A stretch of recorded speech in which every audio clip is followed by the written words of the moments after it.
All right, we're live for this watch along. Let me get the stream up. Okay, we're here for a different kind of watch along. It is the Carlton Footy Club taking on Collingwood in a practice game.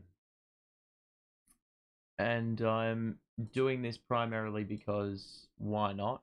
We haven't had footy in about, well, a long time. Daniel Berry, welcome.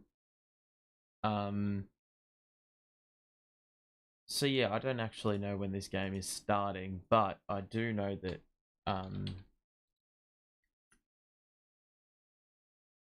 it is starting soon.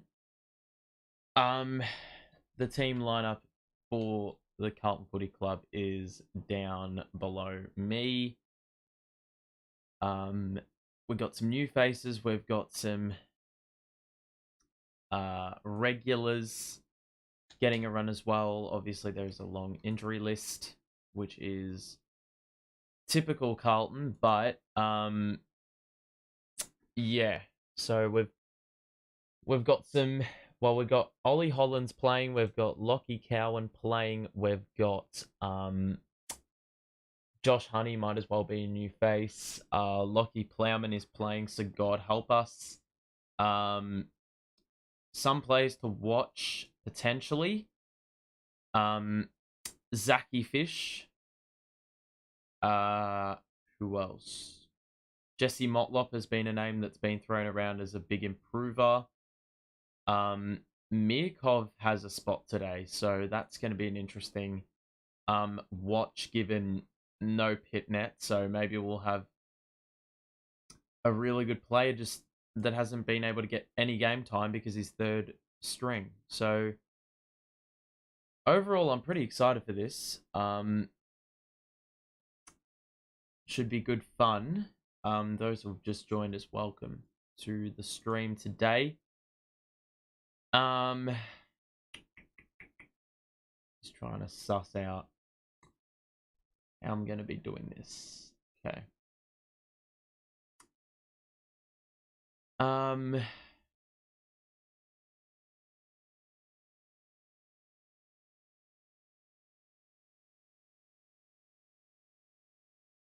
Okay.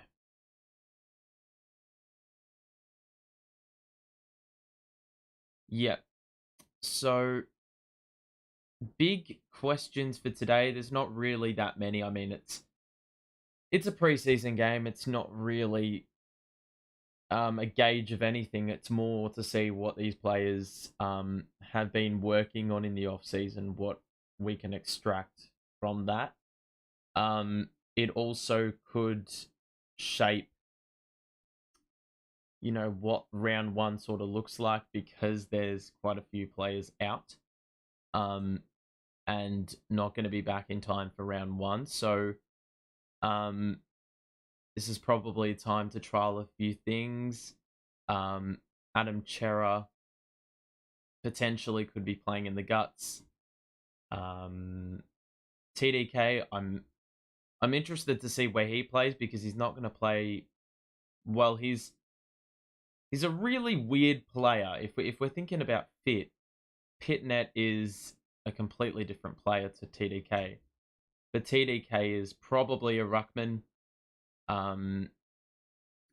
That said, he's probably more accustomed to play forward, so I don't really know what the split is between ruck and forward. Blake Acres is also playing, so he'll be playing out and out wing. No surprises. Sam Doherty apparently is playing more midfield. I'm basically just going through every name here. Jacob Wiedering, we know. Obviously, he's a no-brainer. He's a walk-in. Every single time we talk about the Carlton Footy Club. Zachy Fish, as we mentioned, will he get more midfield time? I personally don't think there's room for him, but if he can, have a couple bursts in the midfield, that'd be pretty nice. at the start of the season. Yeah, especially at the start of the season when we need a couple reinforcements. Lewis Young is obviously playing the second key back. Today, Ed Kerno, I haven't seen him wear a Carlton Guernsey in God knows how long, so that's going to be a good watch to see if he's still got it. It's Josh Honey. It is Jesse Motlop, the two small. So I think we're probably going to see Fisher play more forward line minutes, and then Alex Sincotta. He has not played a game in Blues colours recently. Was an SSP signing, so he will get some run, and it will be interesting to see if he can hold his own. But those who have just joined us, welcome to the stream. I don't know if I'm going to be doing too many of these throughout the season, so yeah, I don't even know when the game's supposed to start. I just thought I'd be safe, given they told us that the game's starting at 11, or the coverage is, but I'm actually thinking it's going to start in 15 minutes. So, appreciate the people rocking up here early. Obviously we've got a few Blues fans in chat. Let me know what you're looking forward to seeing. Players, system, all that kind of stuff. Let me know in chat what you are excited to see about this team, because there's, obviously a lot of questions going into this season about whether we can bounce back. I think we can. The team is there. We should be winning games. It's a non-negotiable at this point. We can't be dropping games against teams worse than us. We have to be beating teams better than us. That was a problem. You look at the top. Don't even know. You look at the top 8 teams, and we actually weren't too bad. But the bottom 8 was the problem, or the bottom 10 was the problem. You couldn't. I just want to see the AFL ladder from last year. Melbourne we lost to, Geelong we lost to, Sydney we beat, Collingwood we lost to twice, Fremantle we lost to once, Brisbane we lost to, Richmond we lost to once, the Bulldogs we beat. So we didn't actually have a great record. I thought we had a little bit of a better record than that, but that said, yeah, the game's actually begun. What a way to... Oh, God's sake. Okay. This is going to be really difficult to match up.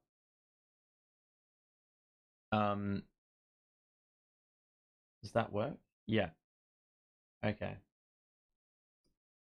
So the game has started, but I'm currently not aligned with it, which is a problem.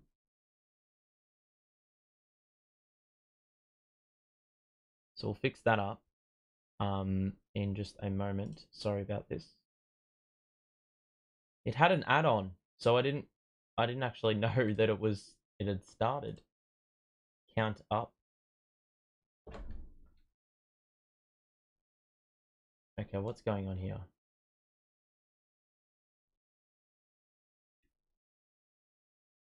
Yeah, that's not going to work. Okay. I'll just have to do countdown from a specific point. That's really frustrating.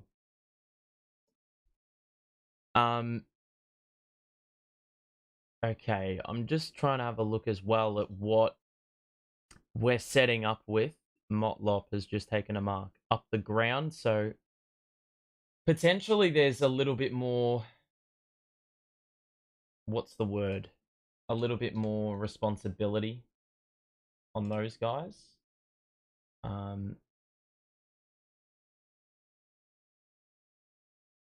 Is this going to work? Let's have a look. Okay.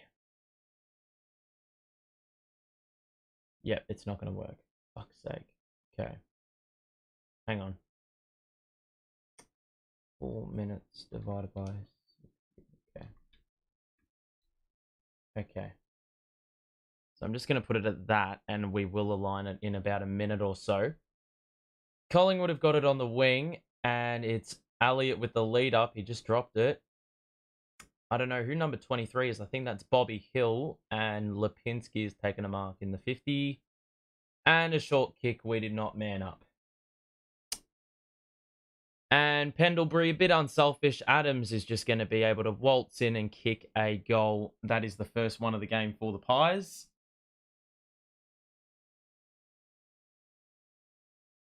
And so there's actually no time on. So even the clock's running. The clock's actually running, whilst the players are getting back to their mark. Okay, now that is aligned, which is good. Now I just need to sync the scoreboard. There we go. Alrighty, just let me know if that's all good.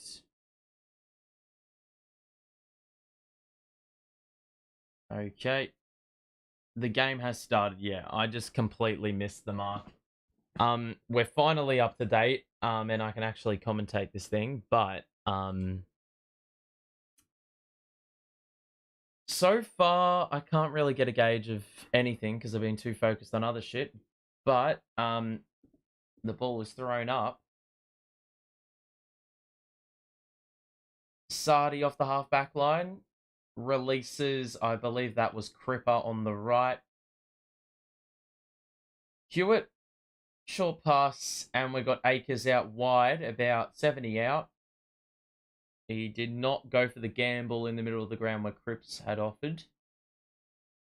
Gee, that one is a bit of an off kick. And regardless, it's going to be Collingwood footy anyway. So, as expected, Zachy Fish is playing forward minutes, walking the tightrope on the boundary line. There's going to be a boundary throw in about 60 out from goal. Right now it looks like Hewitt, Cripps, and Chera are the three in the midfield. That's basically what it was last season. In round one, you've got Akers thereabouts. You've also got Doc. We get the clearance. Oh, the tackle sticks by Pendlebury. Oh my God, TDK. Jesus Christ. Back with the flight. Got some serious verticality on that jump, and it's going to be a set shot for him about 50 out in a 45-degree angle. It's not going to be easy, but given how he's just taken that mark, you would probably expect him to kick the goal. And,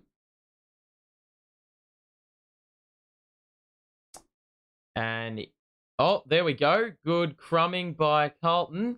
Kerno with the tackle. Play resumes, or continues. Side bottom to Hoskin Elliott. Well done by the Blues. They locked that one in well. And it's going to be a boundary throw-in for for both teams to go at it yet again. It is in the Blues forward 50. And we're going to be looking for the Smalls on the move here. TDK grabs it out of the ruck. Hewitt the kick inside 50. 2-on-2 in the goal square. Hits the deck. Who's that? Harry! He got it. And that is the first goal of the game for the Carlton Footy Club. And it comes through Harry Mackay, who has, he's got a big season ahead of him, obviously a little bit more down on the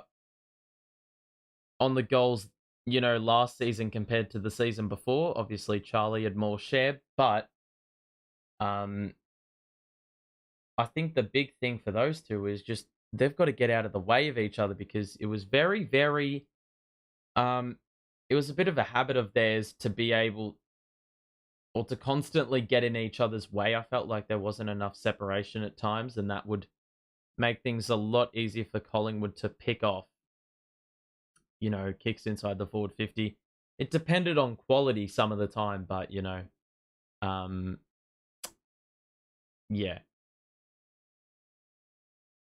I don't know. But I'm looking for a little bit more separation, a little bit more space with those two focal points in the forward line. Kennedy with the clearance. The kick inside 50 is misdirected. Billy Frampton takes the grab in new colours.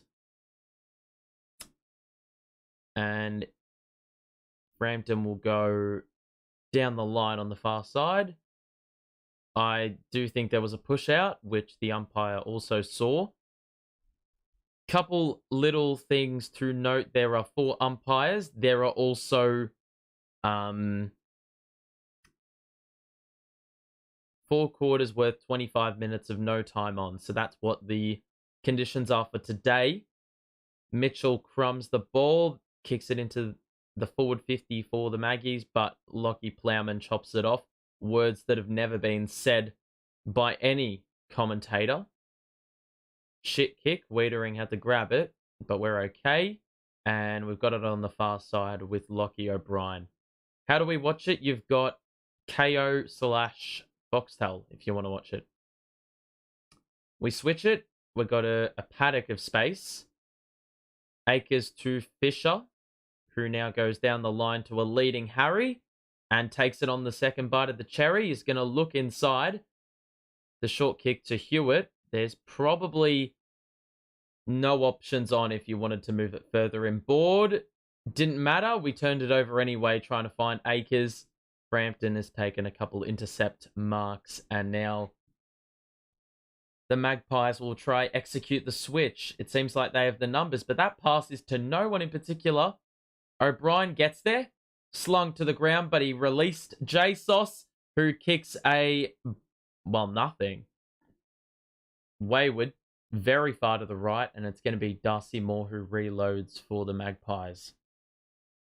If you are enjoying the stream, make sure to show your support. If you're new around here, thank you for tuning in. And I hope you're all doing well. And if you've been a regular, thank you for your support. We hit 1,000 subs very recently, so thank you. Wiedering sent it to Matt Kennedy, who was held up, and a strong tackle by Dan McStay, who's also in new Collingwood colours. So that's what you want to see. Nick Dacos, who's got a bit of a haircut. Obviously, you probably want short hair in this weather because it is an absolute stinker in Melbourne. Mitchell fakes the handball and kicks it long and high. Good leap by Cameron, who dropped it. Collingwood at the fall of the ball. Good smother by I don't know who. I think that was Sincotta. Excellent impact play. Silvani releases O'Brien on the run, and now we are rebounding towards our forward 50. Numbers pushing forward. Charlie looks for the runner. Cripper is sort of crammed, but an excellent bit of composure to get it to Josh Honey on the 50. He's not going to make the distance, but he's going to have to... Well, he's going to have to wheel around if he wants to have any hope, but he's going to sit it up. High kick. TDK! Mason Cox was very, very flat-footed on that possession, and TDK was much more alert. This one will be from basically the point of the goal square, and it will be probably a goal. I mean, given TDK's kicking, God knows, but Tommy kicks the second for the Blues, and it's been 2 goals in the exact same spot, basically. One off open play and the other one off a mark and set shot at goal. So positive signs by the Carlton Footy Club. And it all really started from that Sincotta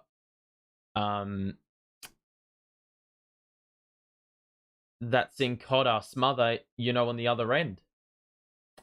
It wasn't Mason Cox that was flat-footed. It was Billy Frampton. Couldn't really repeat the dose of what he'd done earlier with a couple intercepts.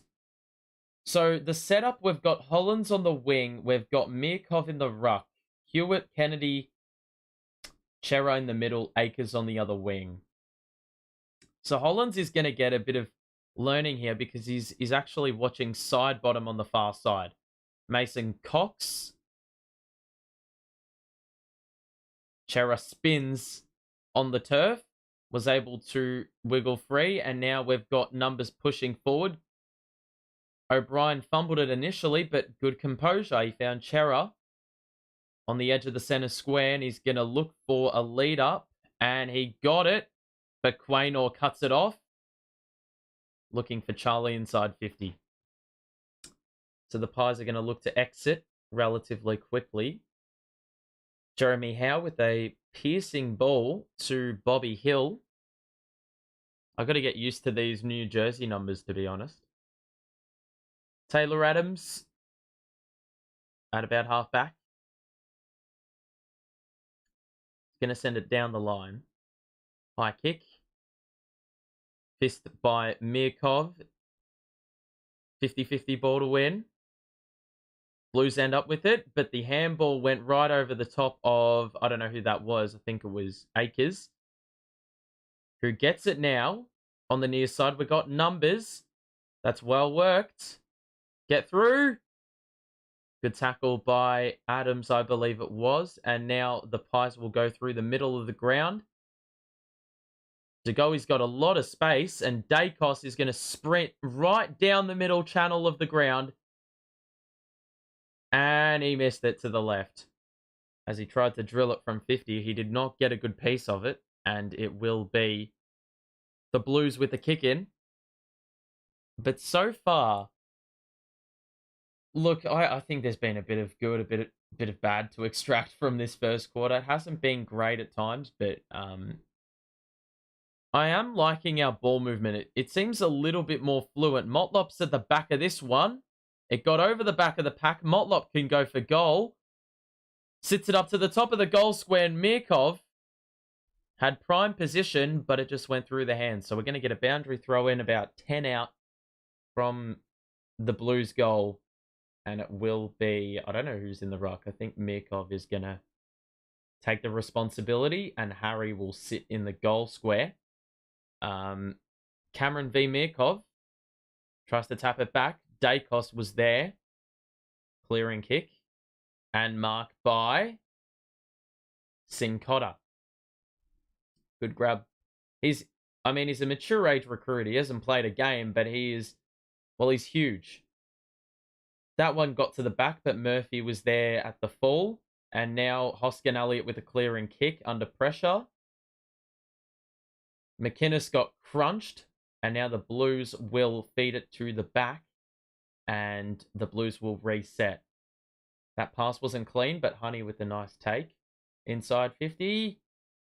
It's a 3-on-1. It hits the deck, and you would back us in to be fairly dangerous, but it's going to be Noble, Quaynor, and now Hoskin Elliott yet again under pressure, but McInnes does well and takes the grab to relieve some pressure.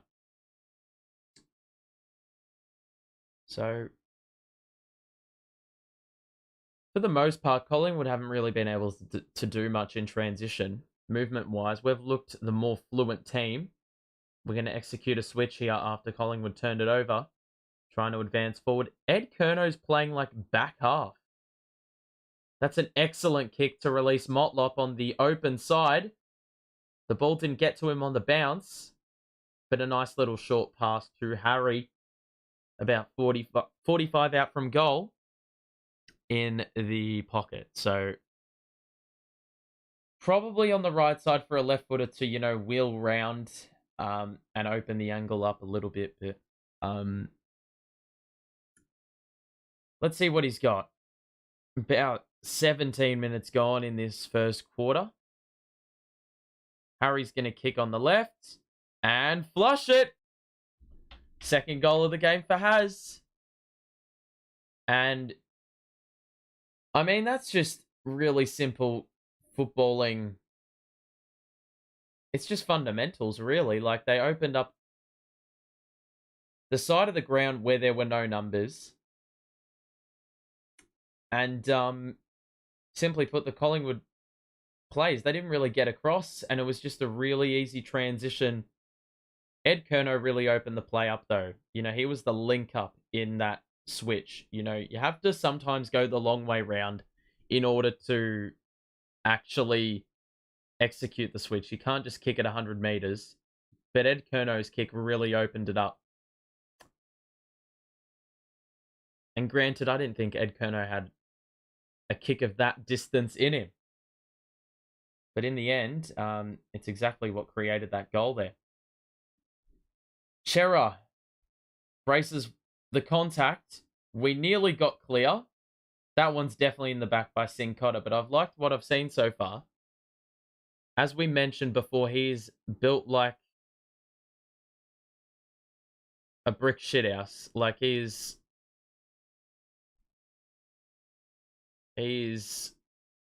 yeah. In other words, you don't want to,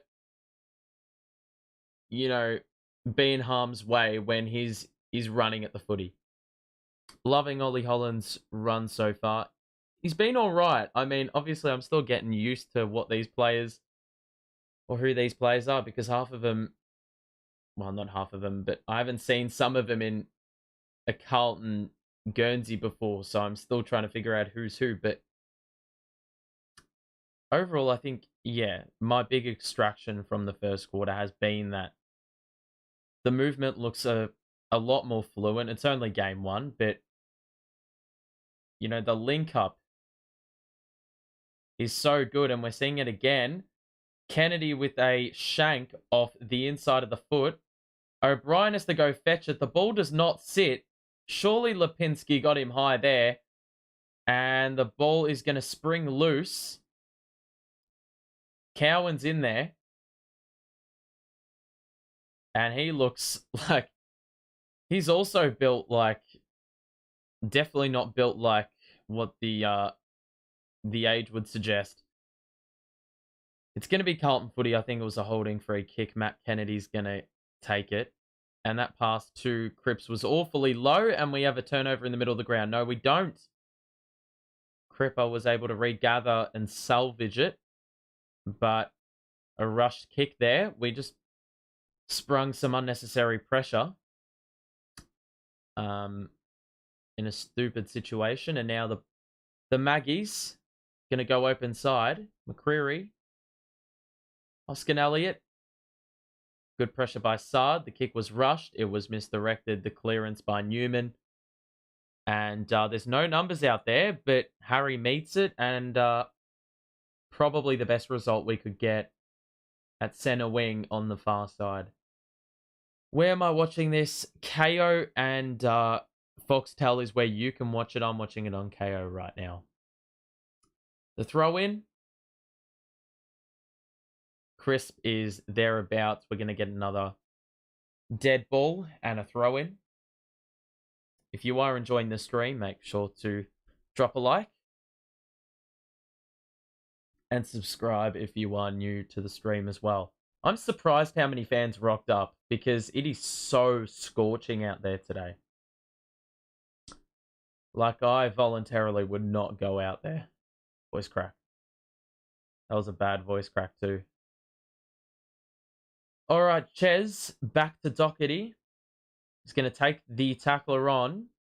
Gets it ahead. One more for Hollands, who settled for another stoppage. And in about 3 possessions, we have had no territory gain for either side. It remains on centre wing. 19-7 is the score. 2 goals to Harry, 1 goal to TDK. And for the visitors, the goal is... Was it Taylor Adams who got it? I'm going to say it was, but I'm probably wrong. And it's going to be, a throw in. Cameron, excellent tap down. McInnes is, in perfect position to take that on the run. He plays on inside 50. And an excellent grab by McStay. And Lewis Young was pushed under it. McStay, just excellent body use. And, all McStay needed to do was just be strong and stable. And he was able to take the grab. He's going to line up the goal with about 2 minutes of game time left. And that one is regulation. You can back him in to kick those usually. And it is the second goal of the game for the Magpies. McStay kicks that one for the Pies, and the lead is back down to 6. I would say the scoreboard probably the scoreboard probably does the game justice, I would say.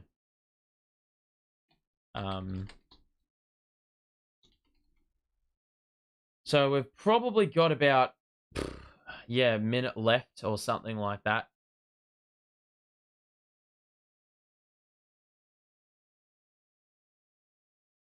Alrighty. Yep, it was Taylor Adams. Okay.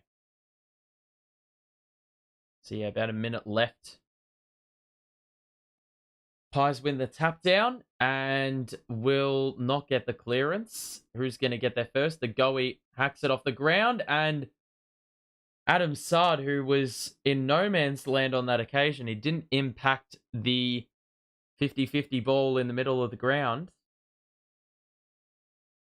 And all De Goey needed to do was just direct the kick off the ground to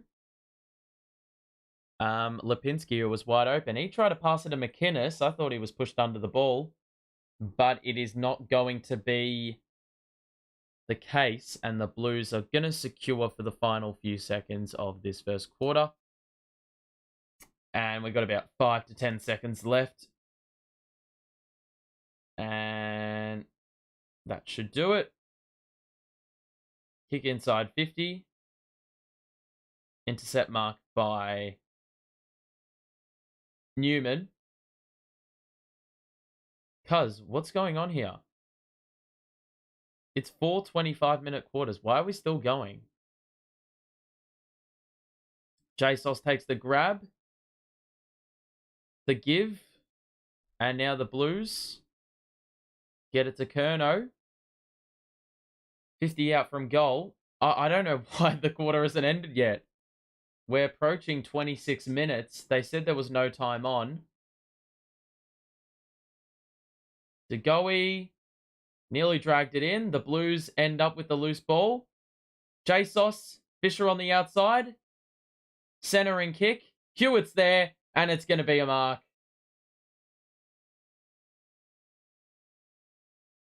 So we're still going in this first quarter for some bullshit reason. I'm going to have to change the scoreboard so it's actually count up, not count down. So, because it hasn't expired yet. The quarter. Hewitt kicks truly, and that's the 4th for the Blues. Damn, since when were we playing longer than 25-minute quarters? I need to actually see this. I've got no idea.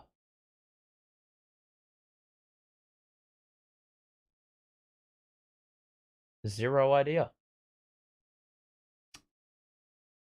Well, regardless, you've got the scoreboard still up there. If you are enjoying the stream, you know what to do. Make sure to drop a like on it. Yeah.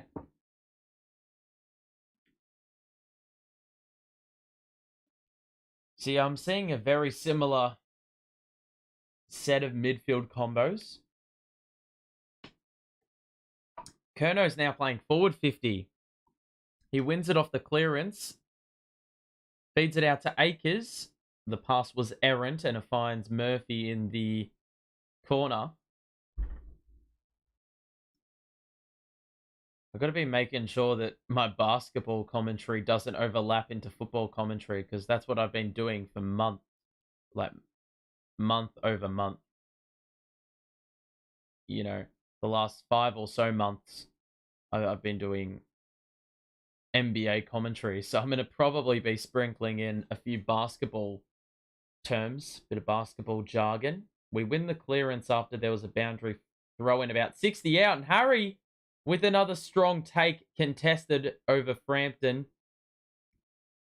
He was able to get the run and jump, and usually when that's the case, it's very hard to stop because he's got a long set of arms, and usually he's going to meet the ball much earlier than the opposition will, especially if he's fast approaching it. So it's going to be a shot on goal for Harry, the 28-minute mark. Why is this still going? Shot by Harry is good. Harry's got another one. That's the third. Okay, that is the quarter time siren now. I don't know why it took that long. So that is the third goal for the Blues, and or for Harry, and the fifth for the Blues. We lead by 3 goals. Let me get the goal kickers updated for you. H. Mackay 3, TDK 1, TDK, who was the other one that kicked the goal? Hewitt 1. Okay, and for Collingwood, we've got Adams and McStay 1. That should be fine. Who just scored the goal for Carlton? Harry. Yeah. Okay. Let me just fix this. This damn timer, dude. Voice crack again, dude. Mate, I'm a bit dangerous with the voice cracks today. Okay. Count up. Okay, this should be a lot better. Okay, so quarter time. The Blues 5-1. And the Magpies 2-1. Okay, so we're getting ready for the second quarter. That was a pretty good first quarter by the Carlton Footy Club. Okay, I'm just double checking. Okay, yep. All right, so second quarter about to get going.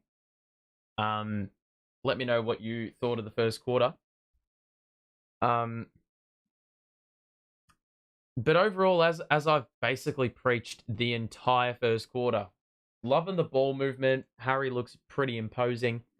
Mackay's used Kerno last season, taking his shine for motivation to become the best he can. Well, I don't even think we need 100% of Harry to be a formidable forward line, because you've got, you know, 2 of the best forwards in the game. So you only really need like 75-80% of each of them in order to get the best.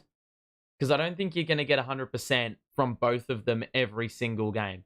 I think it's borderline impossible. Like, there hasn't been a game ever where those two have scored 5 each, because that would be their 100%, wouldn't it? So, I think one of my bold calls this season was, if they can average 3 goals a game most of the time, like they can combine for 7 or 8 goals per game, you know, in half the games, then we'll probably win every single one of those games. Let's keep it real. So yeah. But overall, I mean, I did like Sincotta's game. Did get involved, a couple strong tackles, a good intercept mark. Few errors are to be expected, but you know, he's probably AFL ready. It's just a matter of whether he's got the refined game. And that's probably what's held him back, given he's 26 and hasn't played an AFL game. TDK, a good couple of pack marks. One was back with the flight. The other one was obviously the mark that manifested the goal. Can't say our small forward presence has looked as dangerous as it could be, but it still has been fruitful at times. We've come away with good results when those guys are at the fall of the ball. Ed Kerno has done some really nice things as well. A lot of his play, I mean, has opened the game up. He's gathered the ball in positions where you probably don't have much leverage to open the game up, but he's been able to do it anyway with a 10 to 15 meter handball or a long 50-meter kick, which helped us get one of those goals. TDK sucks in the ruck. He is, like, I don't know if he's, it really depends what you want from, it depends what you want from a ruckman. If you want someone that's more, better around the ground, then TDK is your guy. If you want someone that, is proper good ruck craft, well then, then you potentially, you want Piddo in the ruck. But TDK I don't think has been particularly bad in the ruck.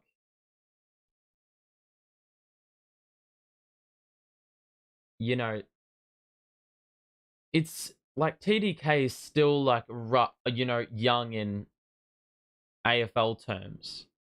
And it takes a lot longer for ruckman to develop. Obviously, we don't really have the time for TDK to, develop, especially when we're, now trying to make strides to go for a flag. But, some players are too loose. What do you mean by that? Loose is in there, like, shaking off the jitters at the moment. Loose is in they're not playing on their men. I think they've been pretty disciplined, but yeah, some of the skill has been a little bit off. There's been a few passes, especially when we're trying to bite off the kick in the middle of the ground, where it's been a little bit shitty, but, it is what it is. If you are enjoying the stream, though, make sure to drop a like on it and subscribe if you are new. We will be doing Carlton analysis videos. I'll try to do one every week this season, where I'll just pick out something small from a game that you probably don't think of when you're watching the game, and I'll break it down and stuff like that. I've done that with the other sports I cover, with specific games, so I'm very happy to do it with Carlton stuff as well. Second quarter getting ready to get underway now. It is the Blues up by 3 goals. Harry Mackay's been the difference maker. He scored 3. And Billy Frampton's been their primary matchup for him. I mean, they probably want Darcy Moore to marshal and not be preoccupied by having to pick up Harry. I think he's actually picked up Charlie, and I haven't really seen him around. So here we go. The second quarter's underway. I'm going to make sure the scoreboard is aligned, and it basically is. It's like 2 seconds off, but the Blues are going to get a free kick. That is an up and under kick if I've ever seen one, and it's going to be off hands, side bottom, wriggles free, and the Pies with a releasing kick through Dacos. 2v2 on the near side. It is Akers v McCreary. Excellent use of the hips to get free, but the handball was right at Lewis Young. And now Akers, his kick is smothered by side bottom who wasn't looking. And the intensity seems to have lifted very early in this second quarter. I may actually be doing the Carlton-Sydney game as well, which is on in about a week's time. So if you want to tune in for that, I'll probably be live for it. Dacos getting some midfield minutes. Obviously, we know how much he tore it up as a junior. So he's getting more action in the guts, but it is going to be a boundary throw-in on the near side. 31-13 early going second quarter. No one registered a hit out on that throw-in. Fisher barely got a hand to it on the handball. DeGoey just handballed it out of bounds. I presume he wanted to run onto it, but he overcooked it, and it will be a boundary throw-in again for the Carlton Footy Club. TDK and Mason Cox in the ruck. Going to be TDK who gathers it, handballs it into space. Noble controls it. Good sidestep by Maynard. And What on earth? McCreary at about 15 meters of space on any player, not just, Carlton players, Collingwood players. He had an absolute paddock. He honestly could have played on and waltzed into goal, but he's going to take a set shot from about 40 out on a 40-degree angle or something along those lines. Don't exactly have a protractor to check the angle. That is an excellent kick by McCreary. He got it to shape back, and that is going to be the first goal of the second quarter for the Magpies. It is McCreary who gets on the scoreboard for them, and that's his first major. So, first goal of the second quarter for both sides. Alrighty. So about 3 minutes gone. It didn't take too long for Collingwood to get involved. That was... I don't even know how that happened there, because it was fairly congested, and one kick away was an open man. So I don't know what McCreary's assignment was doing on that possession, but it's going to be a goal anyway. You don't really care how you get it. It's just that you get it. And that was a good set shot by McCreary. Umpire lets the play run after the throw-up was a bit shit. Excellent by Pendlebury. The seas parted for him. He kicks it long inside 50. Drop mark by McStay. Sard is wrapped up. And he could be pinged. It's going to be a ball up in the forward 50 for the Pies, but good pressure by McStay. So Collingwood have had the run of the grain in this second quarter. Tap won by Cox. Chero's wrapped up, and I think he was trying to milk the sling. He's done that a couple of times, but it's going to be a throw up. Cox on TDK. Chera tried to get the clearance. It ends up with Bam Bam releasing hand past the Crips. One more to Chera, and on the left, he gets it about 25 meters ahead. Maynard responds. Long kick inside 50. At ground level, who's there? Lipinski feeds it off. And another goal for Collingwood. I don't know who that was. I think it was the Goey. I could be wrong. I think, actually, it looks like it was Lipinski. I'm not 100% sure. Who was it? Oh, it was Darcy Cameron. How did I get that wrong? Darcy Cameron. How did I end up with DeGoey from Darcy Cameron? Alrighty. 31-25. We've had 4 individual goal kickers for the Magpies, who obviously have a bit of a new look forward line, because I don't think Mychek is playing. Pies have won the territory battle, probably the disposal battle. Every single time we try to get it out of the back 50, Collingwood have just seemed a little bit more assertive in trying to win that ball.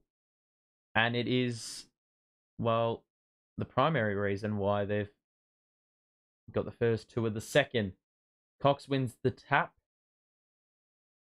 Chera roves at ground level. Long kick inside the forward 50. More at front position. He dropped it. Howe breaks through and now releases side bottom. That handball wasn't great. Noble, of course, raised that arm. He loves to do that. And it's going to be Akers who gives away that free kick. And Noble's going to kick it, well, into the middle of the ground. That was an absolute helicopter, but it ends up with DeGoey anyway. Kick inside forward 50. And no mark there. But the Pies, creative tap by Hoskin Elliott. That kick to Plowman was touched off hands, and he's going to have to kick it away, but he just kicked it long without even lowering the eyes. And he ended up trying to pass it to Motlop, who was the 1 in a 2-on-1. The Pies have now got it through Dacos, and he's going to send it long. Motlop does well to corral him and forces a little bit of a shit kick. Mason Cox, I thought he had it for long enough. He did not. And it's going to be a tie-up. It's going to be a ball up, about 20 out from the Magpies' goal. If you are enjoying the stream, make sure to drop a like on it and subscribe if you are new. Oh my goodness. How on earth has he managed that? DeGoey's got a goal. I don't know how he's done that. It was a tap down by, I think, Darcy Cameron. DeGoey. Oh, we've got a little bit of a tussle in the back 50 for the Blues. And at the bottom of it is... Bro, that is cooked. Newman is the guy who was amongst it. It's now 31 apiece in the second quarter. And that is the first goal for DeGoey. And add another goal scorer for the Magpies. They've had 5 individual goal kickers. How is it 31-25 if it's 30-13? What do you mean? 31-13. It is not 31-13. It is 31 apiece. How do you watch the game, KO or Foxtel? Primary reason I'm doing this is in the case you don't have KO or Foxtel. We've got another high tackle, or maybe no, it was a high fend off. Chera was the tackler, so he's going to win the free kick. He sends it inside 50. Why are we kicking a Motlop? I don't care how much Jesse Motlop has improved. You cannot kick a high ball to him because he's just going to get beaten out in the air. Side bottom works over Ollie Hollands and serves as the release kick out of the back 50 for the Pies. He will look into the middle of the ground, and they've been able to do that way too easily in this second. DeGoey, and that was an absolute laser. It wasn't a drop punt, but quite frankly, it doesn't even matter. It's going to be Taylor Adams with the grab. I lost my breath as they were conducting that passage of play. It's going to be Adams with the set shot, but that's the second time in about 5 minutes they've taken a mark from that exact spot where side bottom was. They've looked into the middle of the ground, and we haven't really been aggressive in closing out. We've just been waiting for the ball to come to us, and the Pies have yet again been more assertive to attack the ball and close it out. Adams kicks another one.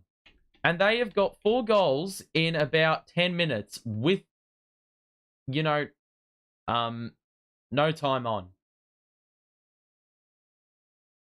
Sorry, with time on. But, yet again, well, who was it? Dan McStay ended up with Chera, watching him on the lead up, which don't ask me how that's happened. I'd have to say that McStay's probably led off the ground and tried to bait one of our key defenders into, taking him higher up the ground, which is sort of smart because then it leaves us a little bit more vulnerable. But far too easy there. I mean, we had quite a few numbers on, in the center square, and no aggressiveness in trying to intercept or spoil it. Blues, that's got to be holding the ball. It's going to be holding the ball. It was a late whistle, but Elliott's going to win the free kick after Hewitt just dropped it. That pass is good to Lipinski.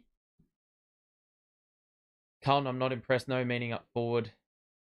Small's non-existent. That's another good grab by McStay. Why is Plowman and what's his name on him? Plowman and Akers for some reason are watching McStay in the forward line. Are we playing some zone defense or some bullshit? Because that is pretty unforgivable. The way we've just been torn apart in this second quarter. And there's another one. Wow. Crazy how this is really happening at the moment. I mean, if there's one team that knows how to give away a lead, it's probably the Carlton Footy Club. They've kicked another goal, and they've kicked now 5 in 12 minutes. It's been a bit of a capitulation, hasn't it? Love the Pies, Carlton 1 quarter wonders. It's a practice game. I'm looking for signs, but the second quarter has brought nothing but bad signs. If I'm going to be 100% honest with you. I'm a Collingwood fan. They are going to win. As I have said, I mean, these games mean nothing ultimately if we're talking about the premiership season, but it does mean something in terms of seeing what the players are offering. Has there been improvements? First quarter looked good. The second quarter, we have barely had any territory gained forward of the ground. Like, Collingwood have just dominated us in the midfield.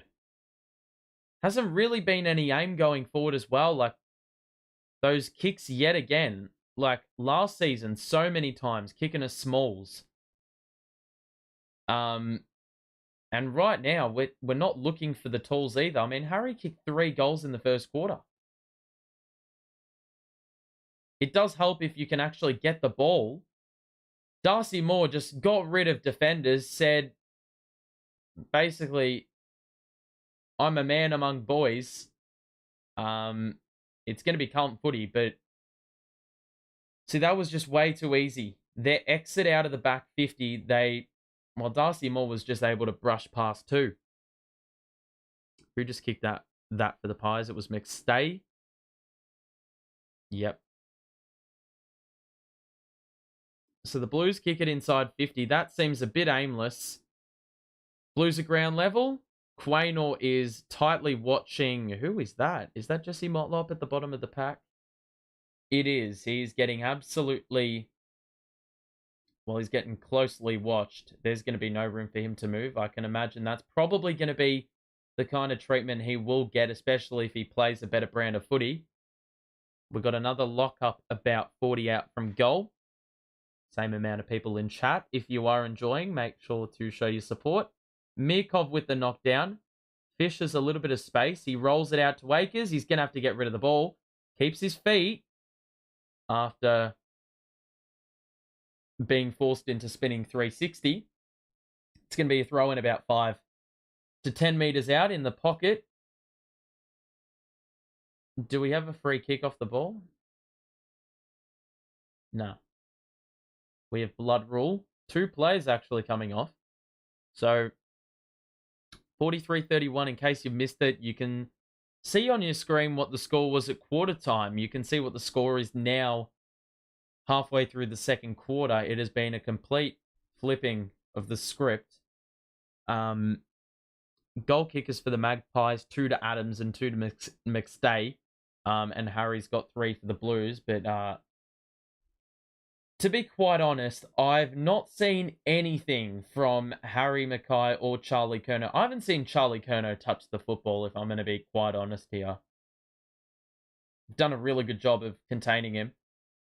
Hewitt, surely there's a high tackle in there. Thank you. Tom Mitchell will give away the free kick.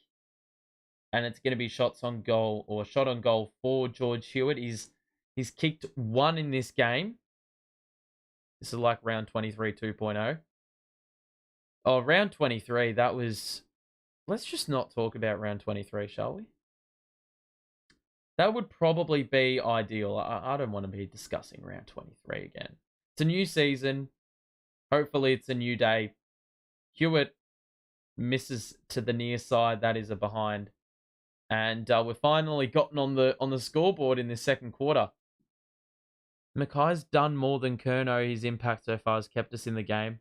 Well, no one's existed in the second quarter for the Blues, I can tell you that. Curnow forces a turnover, but we fumble it. Cripps somehow got a kick away. And Charlie, sometimes the unpredictable stuff works a little bit more. And this time, Charlie got off the leash, and Darcy Moore, basically gave him a shot at goal.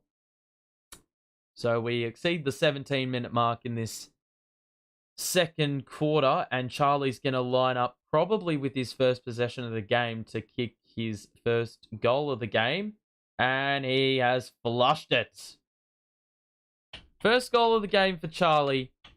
The lead's back down to 5, and he probably needed that because, well, he's done nothing in this game, let's be real. But we're only down by,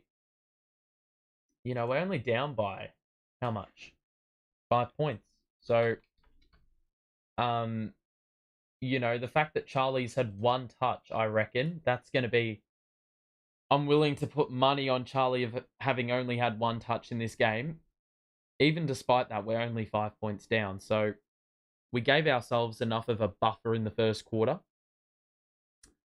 to not be out of the game when we've been absolutely demolished in this second.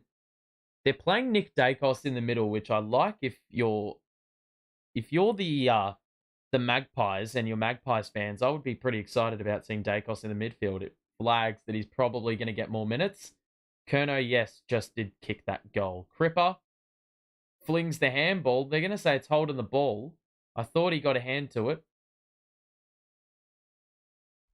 Dacos found a lot of space on the outside, and that kick, gee, that was a gimme by McStay.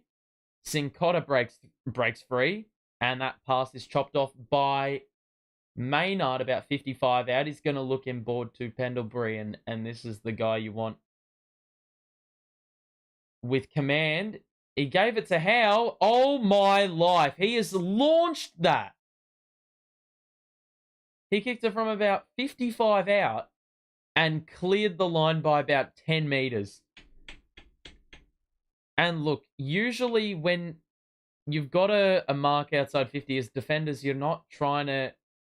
You're willing to give, a shot like that away because you don't want to give anyone an easy opportunity on the lead up. But if you're giving Howe, an opportunity to run full steam ahead and kick a goal like that, then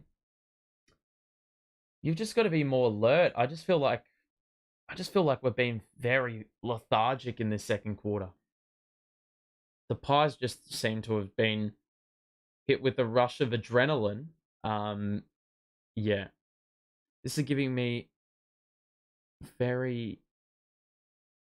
You're going to have to probably reword what you've said. Our players under pressure choke and don't know how to handle it even with practice matches.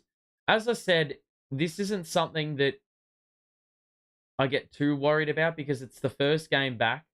There's stuff like, oh, that was a good take by Hollands. He's released Jesse Motlop, who has a lot of space, and Silvani with the lead up. And he's taken a mark in the forward pocket. It is going to be a set shot for him. He's probably going to have to swing round and open up the angle a little bit. But to be honest, like I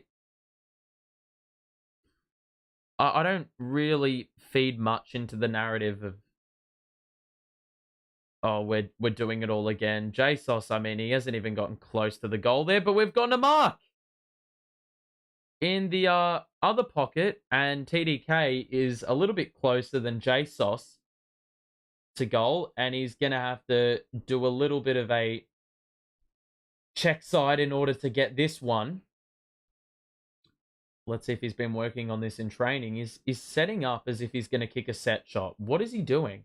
Okay, there we go. He's got it. No, he hasn't. He misses to the near side.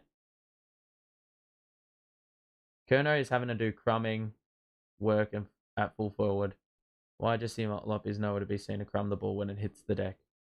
Well, from what I've gathered, it's partially because Jesse Motlop they're kicking it to him. They're not kicking it to Charlie. The reason Charlie's crumbing is because they're not passing it to him where he can actually get it aerially. Doherty runs out of real estate. It's going to be a boundary throw-in. The 10-point game. What are the other scores? I don't have those on hand right now. I can have a look at the half and see what's going on around the grounds. If you are enjoying the stream, make sure to drop a like and subscribe if you are new. We'll be doing some Carlton content down the line this season. Collingwood win the clearance. Goes over the back. Plowman is there to mop it up. Sard kicks it in board. Hollands handballed it to Doherty, who took on the challenge and was able to release the Blues, and now they're on their way. O'Brien long inside forward 50. Frampton, excellent grab, contested. Darcy Moore was there as an extra factor in there, and Harry really didn't stand a chance. Yeah. He was probably a little bit conscious about the fact that Moore was actually coming in to make it an outnumber. On centre wing, TDK wrestles free, gets the handball away. TDK again, this time is wrestled to the floor, and that's holding the ball. Collingwood play it down. The Blues win it back in the centre of the park, and now Newman, who's fed the ball. Honey. Out wide to Akers, and he can find Curnow if he's smart, but that's smothered. And a little bit nonchalant there by Akers. If Charlie drops the ball, it bounces next to the goal. Jesse should be at the back, ready to crumb. It's easier said than done. I will say that. Collingwood would have been much more alert and switched on defensively. Isaac Quaynor is absolutely... Well, he's watching him. We've won the football, and he smacked the post. Inside the forward 50. What other AFL games are on now? North Melbourne are playing Richmond, I do believe. Collingwood have a kick in. We've kicked 1 goal in this second quarter. The Pies have kicked 6 without a miss. Darcy Cameron with the lead up. He dropped the chest mark. Mitchell to Dacos down the line. And once again, Nick Dacos now is wide open. He's got an absolute paddock, and he can find McCreery, who used the body well. Collingwood end up with it at ground level. McCreery, no, that was McInnes. Bit creative there, but the Blues mop it up. Singh Cotter, that was a really good play by him. A good 10-metre burst to get us clear. Cripper off the ground. He didn't even register contact with the football, and now the Pies are going to win it back. Pendlebury got a kick away. Doherty gets it to Harry. After we won the 50-50, the pass to Charlie is good. He takes the grab on the lead. Cripper is open in the middle of the ground. The pass was shithouse, but we've got the numbers. Chera over the top, pops it up, and J Sauce with the grab is going to line up for a set shot. And ultimately, the Pies, they didn't have their defensive structure set. We saw last year how, they would run in waves. And obviously, if it didn't pan out, it would compromise them at the back. And on that occasion, we had more numbers. Even though the kick by Charlie was pretty poor in board, we had more reinforcements to keep the play running. J Sauce misses again. So we've had a lot of opportunities here. We've had the run of play in the back end of this second quarter. It just hasn't ended up, resulting in anything. Jeremy Howe with the kick in. He gains a bit of distance. Kicks it long. Newman with the fist. Blues at ground level. O'Brien back to TDK. Long kick. Charlie was thereabouts. He dropped the mark. Good spoil. At the fall of the ball, it is Dacos who wins it after it was off hands. Noble, game-breaking pace, and gets a clear. Uh-oh. Darcy Cameron is wide open. He took a bit long trying to send it further afield. They had the positioning, and I don't think they had the numbers, but they definitely had the positioning. Darcy Cameron just took way too long, and Adam Sard was there with the pressure to put the kick off.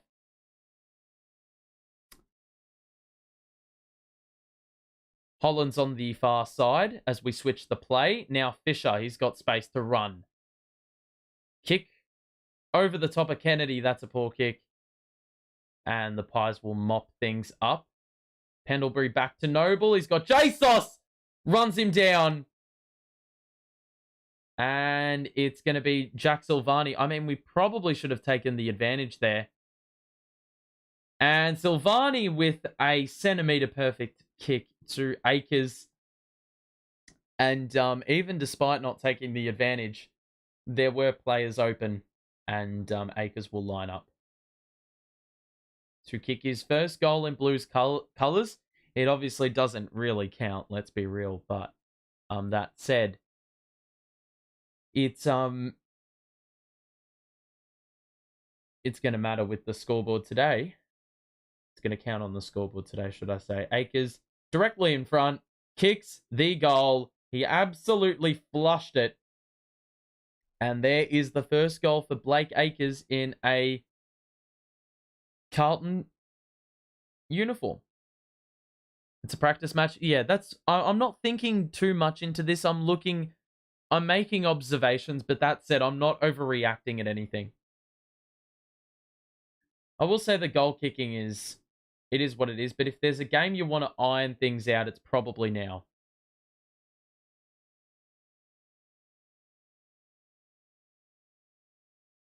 I don't get why Zach Fisher runs backwards when running forwards. Sometimes the space... Well, there's more space to operate in if you go backwards. Sometimes you're forced into running back. You know. Because naturally, oppositions are going to block you. They're not going to let you run straight into goal. You're going to have to go backwards to look for another option. Oh, that is a fucking sling and a half. DeGoey brought down Chera. It's going to be a ball up. Great calling. Thank you. No worries, my friend. Happy you're enjoying the stream. If you are enjoying the stream like Michael, make sure to show your support on it. Drop a like and subscribe if you are new. We're doing some analysis type videos and possibly some other stuff that's Carlton related this season. Good smother by Sardi. Otherwise, Collingwood had another shot on goal. That kick to O'Brien. He waited for it and he's going to receive it over the back after Maynard overcommitted. The kick down the line. Quaynor is, well, the loose man in defence. And Jeremy Howe was just able to take a very easy mark without Charlie Curnow really troubling. On the near side, it is Pendlebury. He's going to wait for an option. The composed head he is. Kick into the pocket. Stays in momentarily. Sard just rode the bump. Cleared it, but to no one in particular. Now, Pendlebury, gee, they have way too much space. Lipinski can just go for goal here, and it's going to shape away. And Wietering, who I haven't really called his name at all today, takes the grab. And I thought this game was no time on. We've had 30 minutes play in this second quarter. So we are basically playing an entire match. Do you understand the guys probably not doing their full best to try? Well, I'm just gonna say this. Like, I understand the fan mentality is to get upset when you see something you don't like. And I'm very happy for you to mention stuff you're not happy about. That's the whole point of this. That said, there's a lot of other factors that come into this. Players haven't played a game like this in months. They are playing in 35-degree heat.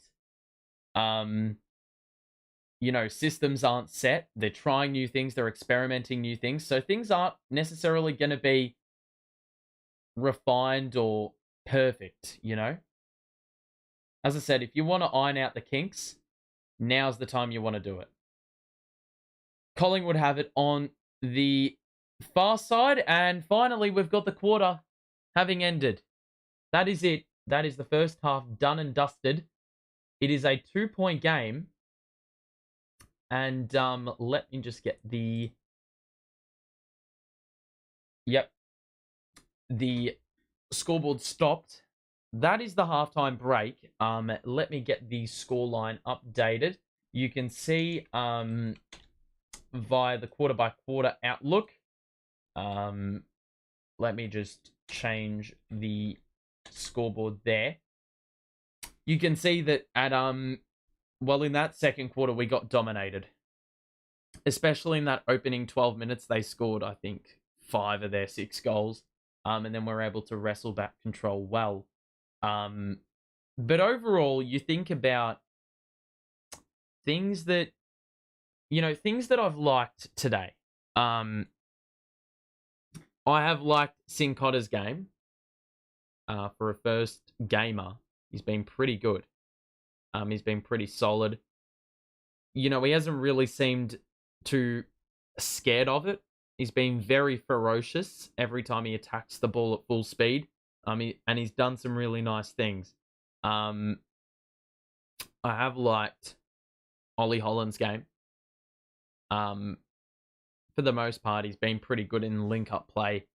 We haven't seen any real game-breaking ability, but it's the first game. You got to take everything. You can't be expecting everything to pan out in the first game. And a practice game as well, where the conditions, the expectations aren't high, that kind of stuff. Let's have a look. TDK getting outbodied in the ruck. Our small forwards have done nothing. I do think in that second quarter there was a lot less plan going forward. And that's more on the midfield. You need to, pass the ball properly. Let's be real. Those high up and unders should be directed to the likes of Harry and Charlie, where they can properly get a run and jump and actually maximize their athleticism and their height. But if you're passing it to Jesse Motlop, you're not maximizing the abilities at all. All you're doing is writing your death sentence, basically. It's very counterproductive. But that said, there's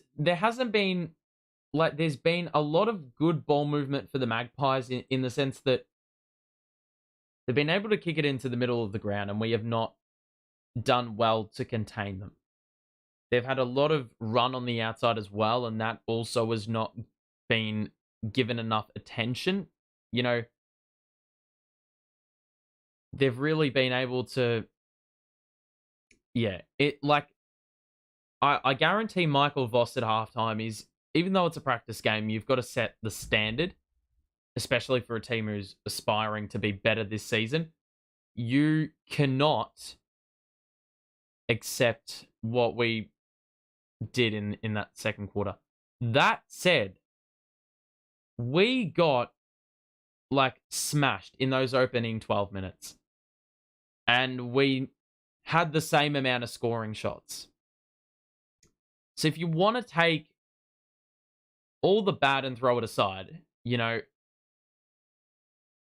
can still say that, well, we potentially, could have had a pretty even second quarter if Collingwood, had actually missed a couple shots a goal. We probably would have the lead, even if they missed one shot, So the first half hasn't been awful. The first quarter outdid the second quarter significantly, and that's why we are in this game. But the small forward issue is primarily because, well, we've also got, Honey has barely played, he's played what? Sub 30 games. Motlop's played sub 30 games hasn't even started his second season. Durden has played under 30 games.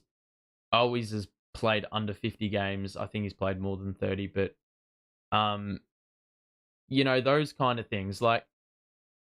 That's probably why we needed someone experienced in the forward line, but as I said, it's one game.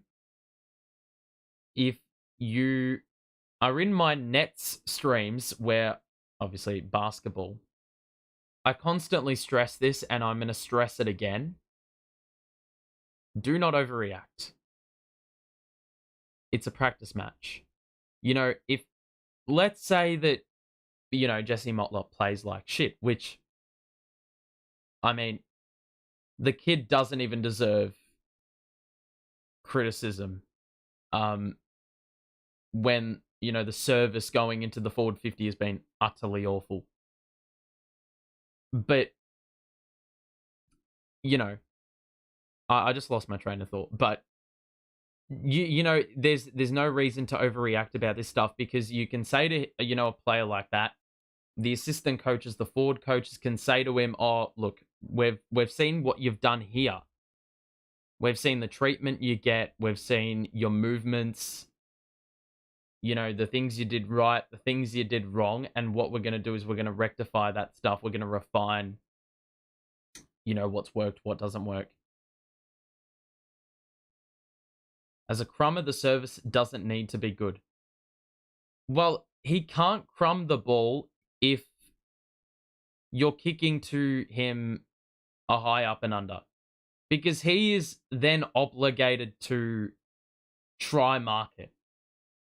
So instantly you erase the ground level presence. And if he doesn't go for the mark, it's going to just be a mark for Collingwood. Let's say it's a one-on-one. Once it hits the ground, you should be there. Correct. But if you're kicking to him and he waits for the ball to hit the ground, it's going to be an uncontested mark for Collingwood. That's what I'm saying. It's either he commits to the marking contest or he waits for it to drop, and it will never drop to the ground if he waits for the crumbs. He grabs the ball and his target is for goals. I understand. But as I said, if the ball doesn't, if he doesn't go for the mark, it means that the ball isn't going to go to ground level unless Collingwood just drop the mark uncontested, which the odds of that happening is pretty low. How many AFL matches? Well, let's have a look. You can also see the goal scorers up there. You can also see the players that are taking to the field today. Let's have a look. Okay, so North Melbourne are playing Richmond. Let's have a look.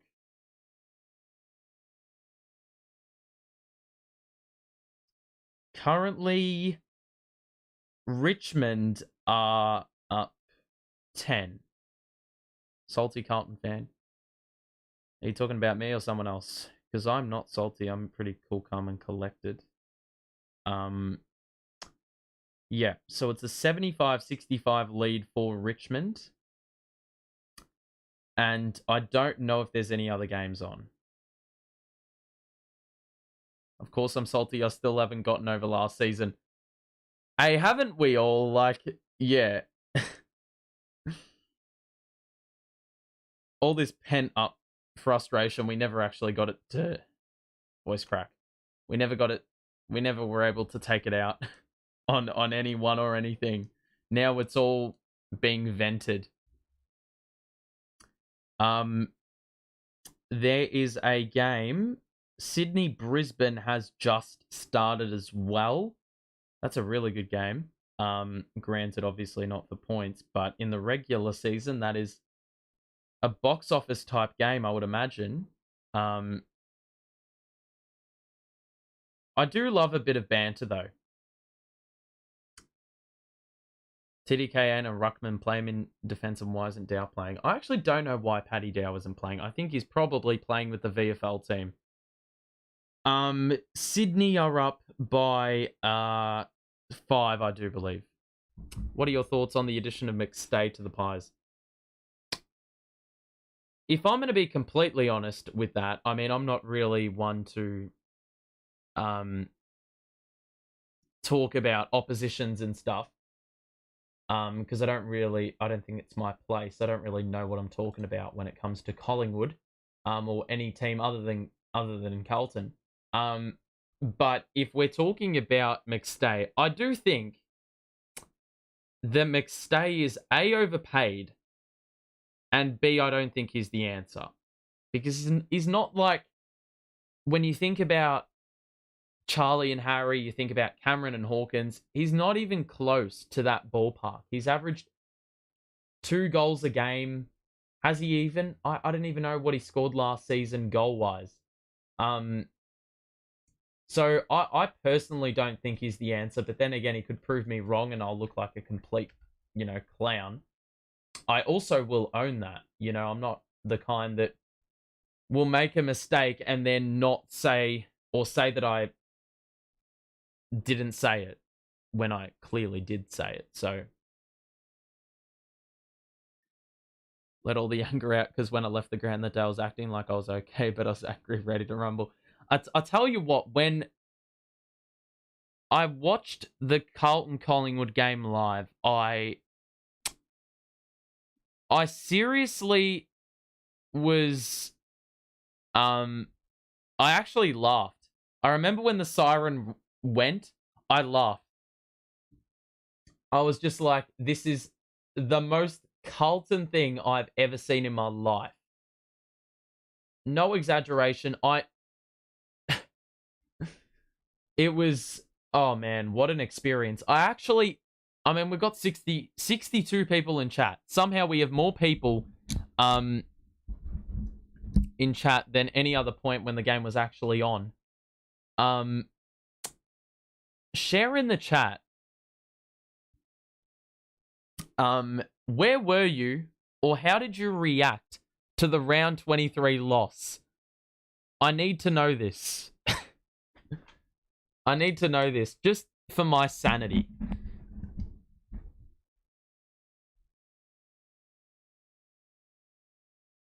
I hated when all my friends and my family called me and my dad and asked, how did the game go? Well, they definitely knew the answer. They were just shit stirring. Yeah, but honestly, I didn't hear the end of it. If there's one thing that I recommend if you want to watch something Carlton related, I made a documentary on the Carlton season. It was so painful having to replay the same round 23 moment again and again and again and again. It was like deja vu 15 to 20 times, and it wasn't ideal. I don't know why I put myself through that, but yeah. I just need to add acres to the scoreboard. Yeah. It's a complete reset though. A complete reset. We love a good bit of banter in the chat, so if you're new around here, get in on it. If you are enjoying the stream, make sure to drop a like and subscribe as well. We will be doing more. We'll be doing a fair bit of Carlton content this year, so if you don't want to miss out, go ahead and subscribe and like. I also hit 1,000 subs, so thank you to the regulars that are here in chat right now, because it's been it's a grind for it for 2 years, and it's been good to see that it's finally paid off. So thank you to those who have shown your support over the course. But yeah, the second half should be starting relatively soon. To be honest, I'm not looking for a win. Obviously, I want to win, but I'm just looking for good signs. I don't want to see another 5-goal burst by Collingwood in 12 minutes. Please don't give me that. I was at the game when we were 25 up, and I thought we were going to win, and hugged my dad and said, this is it. Well, that was the biggest mistake you made. The biggest mistake you made.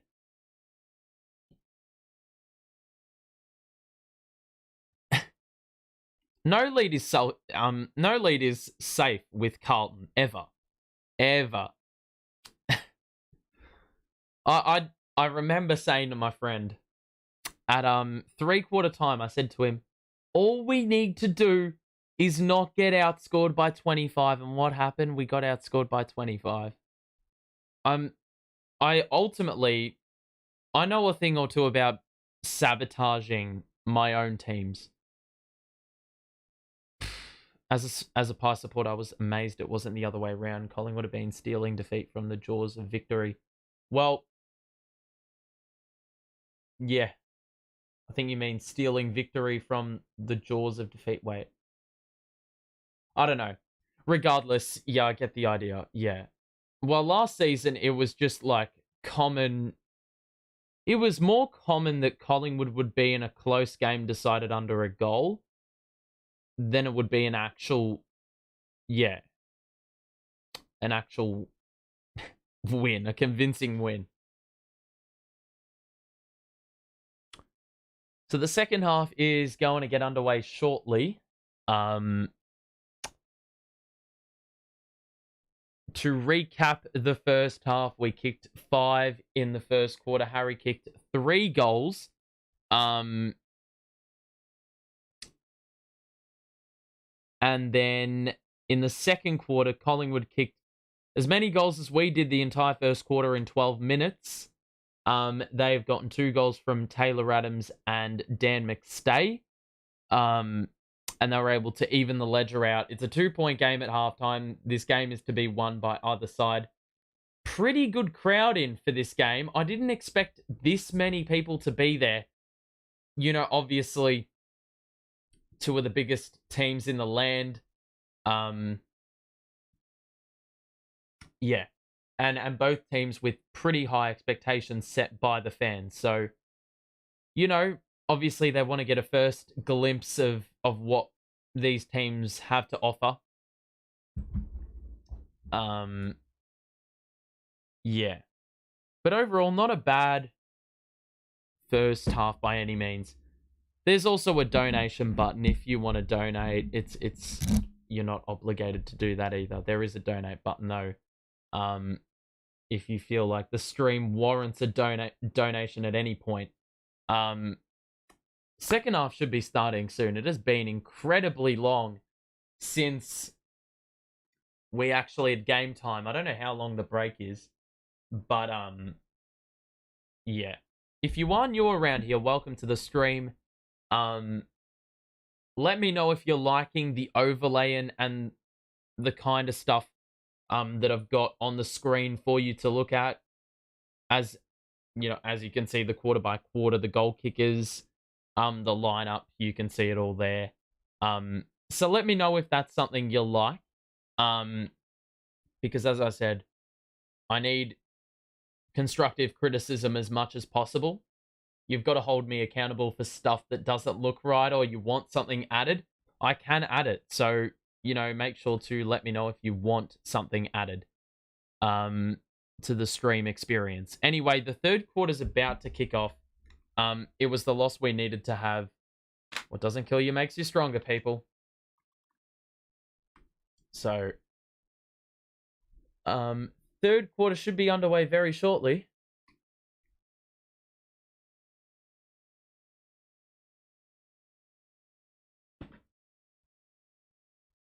Alrighty. So, third quarter about to get underway. I've just heard by the commentary team that there is a breeze. So, it's going to be interesting to see who's going to get the upper hand here because I don't actually know which way the wind's going. Alrighty, we've got a lot more people in chat. Where the hell have you all been these days? What on earth?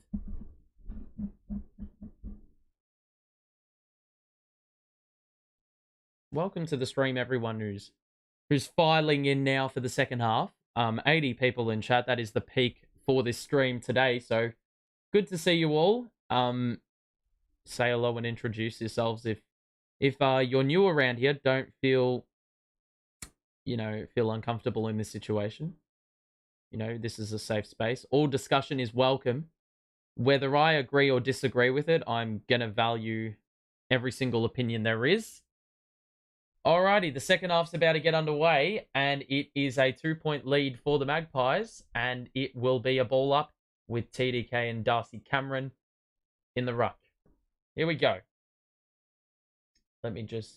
Yep, okay, the time is on. And we've got a bit of a tie-up in the center of the park.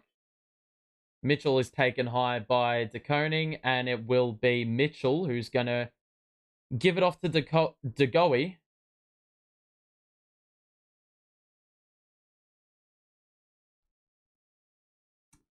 So this is a new pick for the Pies, Ed Allen, who I believe was picked in the 20s of the draft.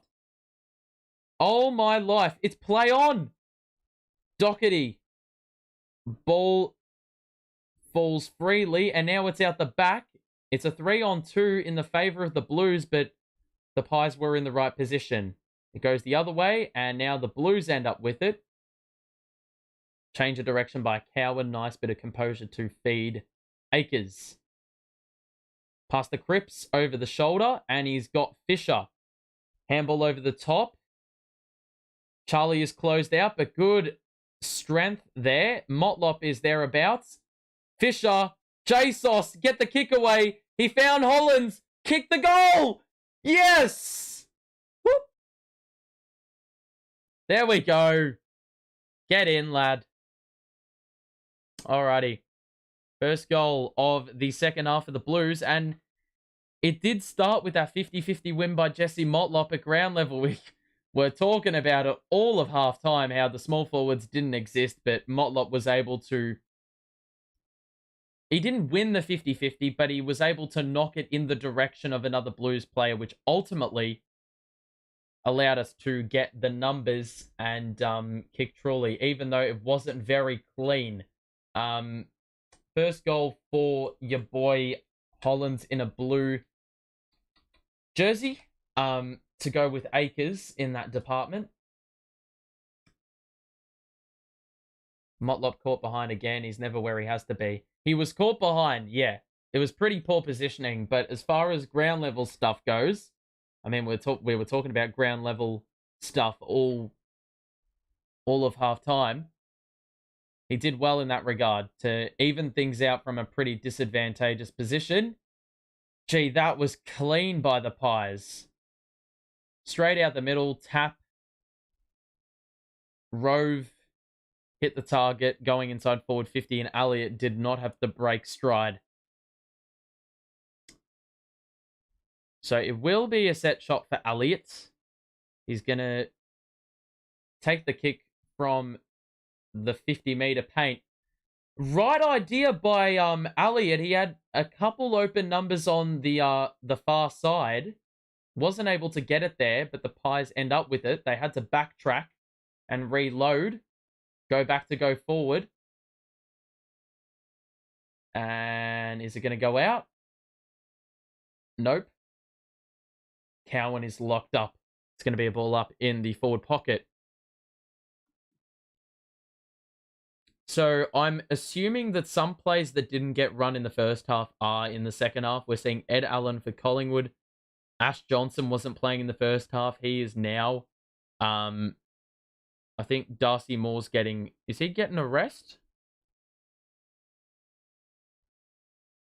There's some Collingwood player with a huge mullet. I don't know who that belongs to.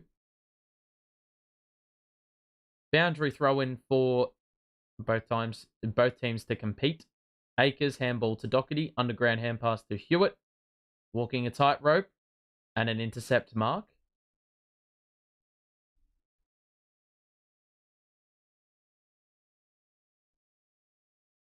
So Allen again. Newman takes a mark at the back of the pack. Curnow. Handball to the running Chera, who looks further afield. J-Sauce in a one-on-one, but for some reason there's three... Well, it's a 3-on-3, but Collingwood players much more awake in getting back, and now it's a one-on-one. Bobby Hill got rid of Lewis Young. I thought that was good body work, but it's going to be a free kick in the favor of the Blues. And a 50. I would presume it was for abuse. Do I hear that commentator? She's annoying. She's a Collingwood AFLW player. So, yeah. Nothing more said. Harry! Easy grab. And that one probably wasn't... No, it's going to be a holding free on one of the Collingwood defenders. Cripper is going to get the look, but Harry would have taken the mark anyway. Harry was able to take it on the run, and there wasn't really anyone that checked him to, sort of make it a little bit difficult or more difficult for him to close out. But it will be a set shot for Patrick Cripps, and the set shot is sprayed, and it hits the behind post. Jesus Christ, the ball drop almost was like 10 meters in front of him. Like, it was so far off the mark. It's going to be Frampton in the back pocket. That is a thumping kick. It went about 75 meters. Hewitt, that hand pass is off hands and out of play.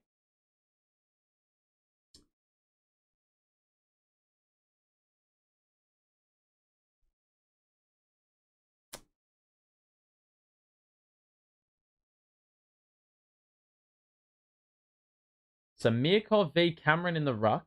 Mirkov does well, but Dacos is at the full. And that kick was pretty, pretty poor. Didn't really lower the eyes there. That was pretty rushed. Chera.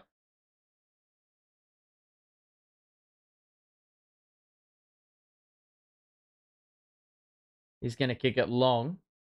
Cameron with front position, but Howe ends up taking the grab at the back of the pack. I don't even know how it ended up there.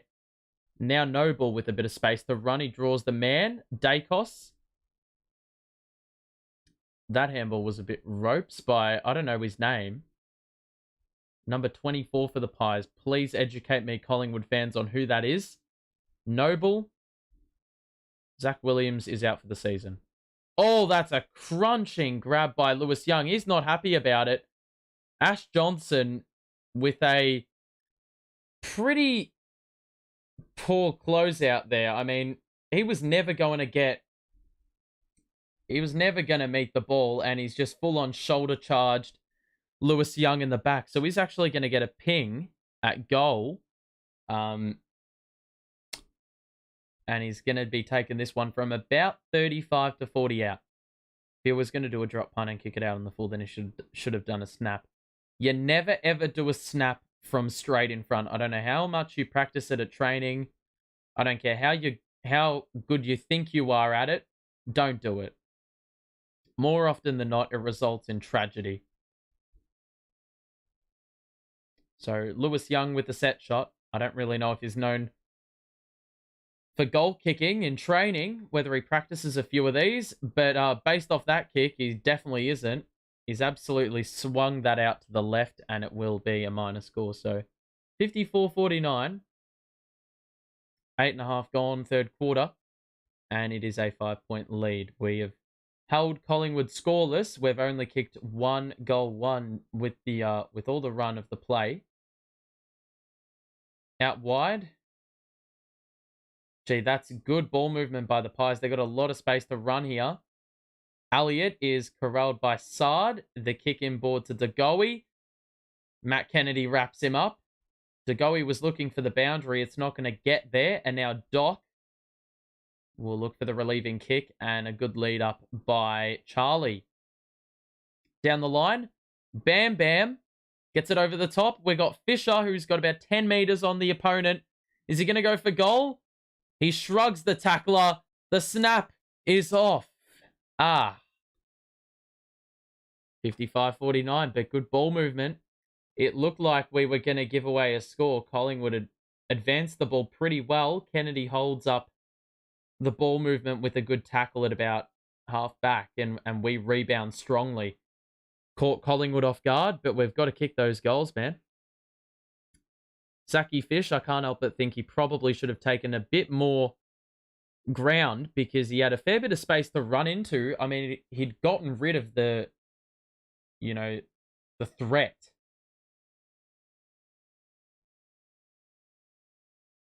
Cameron, kick forward. That's a high free kick that's going to be given away by the Pies again. It's been very much like the second quarter, except flipped around, number one, and we have not punished number two. We've kicked 1 goal, 2 in this quarter. Akers on the far side as we execute the switch. Fisher doesn't go for the grab. He wants it at ground level, and that's going to be out on the full. Fish, he's got it about 55 out on the boundary after it went off Howe's boot. And Hewitt presents about 15 metres away. I think that's generous. I think it was a 10-metre kick. Hewitt goes short. JSOS drops the mark. Fish is right there for the crumbs. Does well to embrace the contact. He was able to wriggle free, but we've got a ball up. The umpires hate us again. I wouldn't say the umpires hate us. I think they've been pretty fair, pretty good. I mean, the 4-umpire rule, I think it's going to be exposed in the regular season, but today I haven't seen really too many flaws with it. Hasn't seemed like there's been as many whistles as I anticipated. It's going to be Noble with the ball in the back 50. If you are enjoying the stream, make sure to drop a like and subscribe if you are new to the stream as well. Excuse me. All right. Good spoil by Lewis Young. Yet again, Collingwood can't get any continuity going forward. And Lewis Young kills it out of play. I meant for the Pies. Oh, okay, yeah. Oh, look, I reckon the calling generally has been fair, and I promise it's not my bias kicking in. I think there's been fair calls both ways. That's another hold in the ball. Zagoe's pinged for a throw, and it's going to be Akers who wins the free kick. A good tackle by him. Definitely adds something at the wing position in terms of more defensive abilities. Because we know that Lockie O'Brien and Matt Cottrell are more attacking minded, I do feel. Even Ollie Hollands, I don't think they're really all known for their defensive ability, as in marking and tackling. You know, Akers can intercept and he can tackle strongly. So Chera, straight down the middle. Forward 50, TDK. Wasn't able to gather on the third bite. And the Pies are going to mop it up, and Dacos on the outer side. Well done by Mirkov, who added some pressure there. Elliott ends up with it, though. And he had to hold things up because there was nothing ahead of the field. That kick-in board was really poor by the Pies. It was off hands, nearly over the top. But they'll consider it a win that they were able to force a wrap-up. And there's plenty of push and shove in this game. I mean, for a game that's a practice match, it's good to see that there's a bit of feeling. Kennedy surely was taken high. He's not going to get the benefit of that free kick. Walsh and McGovern are both injured. Or McGovern, I don't actually know. But Walsh is out. He's not going to be back round 1. Sardi. Chera. Excellent kick out wide to O'Brien. He's got a paddock of space. He kicks it further afield. Kennedy. He's got a number to his right. He's not going to use that. He goes long instead to a 2-on-1. Collingwood cleaned each other up. The two players that were in that contest. And TDK has just missed an absolute sitter. TDK was the one in a 1-on-2. Both Collingwood players cleaned each other up. Good work by Akers, though. Collingwood couldn't even get it out of their back 50. Honey with the spin. Kerno. Fish. Get rid. He somehow got the kick away, and it's going to be a boundary throw in about 10 out. What a frantic play, but I think I need to go back to that TDK play, yeah. The 2 in a 2-on-1 for Collingwood, both hit the deck. TDK could have run into an open goal, and he's gone to try kick one on the left from 10 out. Missed it.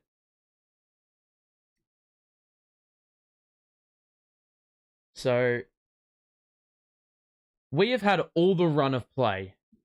You know, on that one where we were able to lock it in, Akers was the guy that intercepted there. Good read, came off his man, blocked the exit. But now the Pies are out. Lipinski, Cameron, or McStay. Big tackle. Another holding the ball call. And this time, Newman, definitely playing above his weight division, was able to bring him down.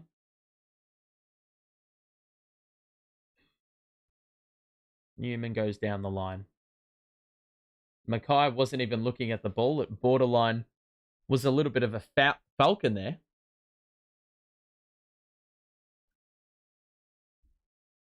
Pies have to go back to go forward. Dacos down the line. Elliott, good kick. And he took the mark just as it was about to exit play. So it's going to be Lipinski. Is that Lipinski? I don't even know. Yeah, I think it's Lipinski. He's got it on the far side center wing. Down the line. Off hands. Cowan is there at the full of the ball. He's wrapped up by Titch. And it's going to be a ball up. About 17 minutes gone, and we have had no scoreboard pressure by either side in this game. Cripper, handball over the top to Bam Bam. Down the line. Kick to Harry. He's got Honey in the middle. Here we go. Oh my God, what is that? Just another useless kick. Bro, Jesse Motlop being the focal point instead of being the guy that can be the complementary piece. It was a 2-on-1 and he sat it up on Jeremy Howe. Of all players to kick it high towards, you don't kick it high towards Jeremy Howe. Even if you've got a key forward down there. Let alone Jesse Motlop.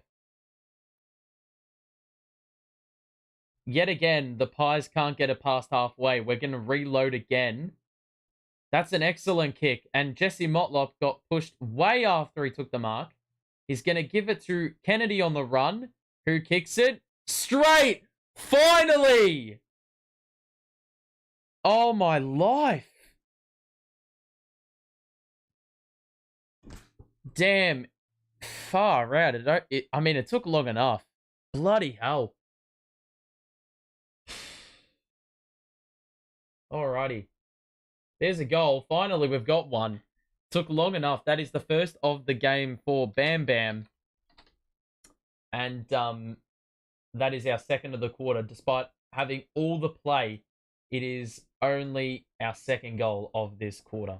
If you are enjoying the stream, make sure to drop a like and subscribe if you are new. We're going to be doing some Carlton analysis content down the line. Yeah, some other Carlton videos probably throughout the season. So it's a 14-point game. The Pies, I'd love to see the inside 50 count in this third quarter because we have dominated that side of things. Mirkov wins the tap. Mirkov knocks it forward. Adams is there first. Crisp runs off half back. Tries to take on the tackler. Doherty, his tackle stuck, but Crisp got it forward. Good attack by Cowan. Cripps finds Jesse Motlop, who's moved up the ground. That's an excellent kick to Haz. And he's going to wheel round on the left. The pass forward to Charlie. He didn't grab it. And then he just handballed it straight away to a Collingwood player. And now it is going to be well done by Cripps. Motlop and a mark by Josh Honey. Go for goal. Don't even think about passing it off. That's all Patrick Cripps. Because he looked in no position to win that ball back after it had seemingly gotten away from him. And was able to shovel out the handball to Jesse Motlop, who was able to find your boy Josh Honey, who had a fair bit of space. Definitely more space than you should have in the forward line. He's going to line up for goal. He has kicked it truly. And finally, we're getting a bit of bang for our buck going into the forward line. He kicks the goal. That is number 3 of the third quarter. And it is back out to 20 points. So it is, well, first quarter Carlton, second quarter Collingwood, third quarter Carlton again. So it's been good stuff by the Blues to respond after playing a pretty ordinary third or second quarter. So 10-9, 69 to 7-1, 49, 8-1, 49. And yeah, it's been pretty good. I mean, once again, some good attack off halfback. The rebounding has been pretty good. You know, we've been able to, as I said, in the first quarter, the ball movement was pretty solid. So we're able to, you know, rebound from the back 50 pretty well. We've done that on numerous occasions today, and we've done well to, you know, get goals from it, because if the ball movement's good, then that's what the play deserves. That kick was risky into the midfield, but we end up with it. Cowan with an excellent 360. And the kick to Harry. He's going to get it ahead to a runner, which is Lockie O'Brien, who beat his assignment to goal. And it's going to be a shot for him about 20 out on a slight angle. But wow, Lockie Cowan. I'm loving what he just did there. You know, because he could have been super irrational and just booted the ball because he gets overwhelmed with pressure. We'll see the kick by Lockie O'Brien, and he kicks the goal, and that is another one for the Blues. But that was all Lockie Cowan. And then the audacity after doing a 360 spin, shaking off the contact in the middle of the ground. It was a really ropes kick in the middle of the ground. But he was able to make the best of a bad situation. And then the kick to Harry, I mean, it was well suited for him. He was at the back behind Frampton. He was playing front spot. And all Harry needed to do was lightly nudge him under the ball. The kick was favoured for him. And the rest was history, because O'Brien had acres of space to run into. But that was like a full-on 60-metre kick by your boy Lockie Cowan. I mean, that's what we're going to see from him, you know, in the next few years, I do think. So TDK and Cameron in the ruck.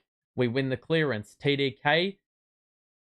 Oh my God. How did he nearly take that? It's going to be a drop grab. The Pies mop things up. Noble out the back 50. And they desperately needed that. That's going to be... That was so weird. Dacos looked like he'd played on. But it wasn't called out of bounds, and then he was called back after he kicked it. TDK didn't get the mark paid. Mitchell hack kick forward. Oh my God. Lewis Young, what are you doing? McStay, I mean, they have not had any forward 50 impact whatsoever. They hadn't been in the forward 50 for ages. But they end up with a goal after Lewis Young going back with the flight of the ball. I mean, look, I would much prefer you don't get yourself killed in a practice game. And on that occasion, that's, you know, something you can't really do. Because, let me just get this fixed up. Stay has now 3 goals. Adams has got 2. The problem with that was Lewis Young went up and did not have any impact on the play. It was a 3 on... Yeah, no, it was a 2 on 2. He went up. McStay stayed down. And given no one spoilt the ball and killed it out of play, you were basically asking for a goal to be conceded there. So simply put, you've just got to be smarter. And if Lewis Young was smart there, he's not going to go up when the percentage of him actually impacting the play is so low. So he should have just stayed down with McStay, and we probably wouldn't have conceded there. Kick inside 50 for the Pies. Clearing kick by the Blues. Fish does well, but the Pies end up with it. Oh, no. Gee, that nutmegged McStay in the goal square, and Hollands was looking for the rush behind, which he executed well. Who got injured? No one did, but it could have been bad. Lewis Young going back with the flight with two players coming the other way. Gee, that's a risky kick by Sard, but he found a blue shirt in a sea of white, and we wheel round to no one. Charlie is the 1 in a 2-on-1, and Darcy Cameron came across. And now Noble. Right now, you play damage control. You can't concede. Good rove by Elliott. He flings it over the top. Oh, my life. Degoe nearly just kicked it out of midair. And that would have been an insane goal if he was able to convert. We saw something similar with Sam Flanders for Gold Coast yesterday. Excuse me. So 57-75. Good take by Fish because he could have fumbled that mark. But we do well. And now Cowan on the near side at halfback. Long kick. That is a huge kick. To no one in particular, though. He just sat it on TDK's head. Didn't allow any opportunity for a run and jump. Collingwood, I don't know what they were doing there. They turn it over. Can we rebound? Somehow Harry was able to parry it to himself. And he's going to look for J Sauce. That kick is well wide. It's out on the full in the back pocket for the Magpies. It'll be a reload. If you are enjoying the stream, make sure to drop a like on it. And subscribe if you are new to the stream as well. Plenty of Carlton content coming. Well worked by the Pies on centre wing. Down the line. 1-on-1. McInnes does well, but was pushed over the ball. And it will be a boundary throw-in. So about 70-75 out. We've had about 27 minutes elapse in this third quarter. It has been definitely in Carlton's favour in this third quarter. Hence the reason why we've been able to get a little bit of cushioning on that lead again. Charlie went up, dropped the mark, and now the Pies in the middle of the ground will not get enough time to advance it. That is three-quarter time. Three-quarter time. It's a 3-goal game. With the score at 18 points the margin. Okay. Let me just stop the clock.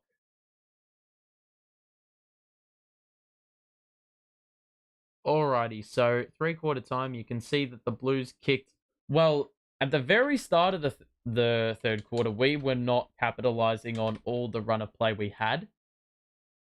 But good thing, we kicked a couple goals late in the third quarter to give us a little bit of a buffer in that, going into the last quarter, because we rightfully deserved it.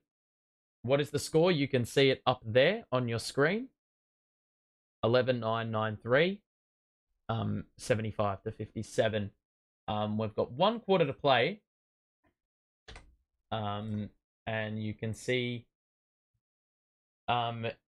you can also see just below the time, you'll be able to see the goal kickers as well. So there's plenty of different pieces of information.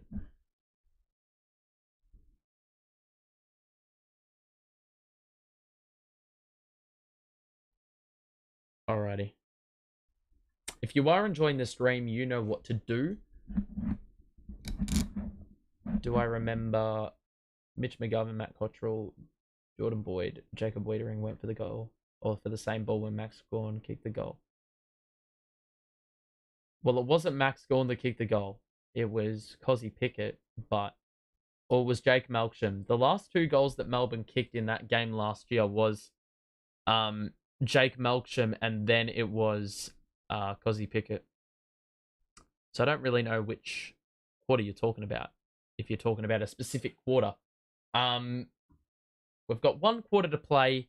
Let me know if you're enjoying the stream. If you are new around here, make sure to say hello in the chat, because it's important that I know who's here, who's not. If you're a regular, welcome back. If you're new, welcome. But we've got 1 quarter to play, and I do like the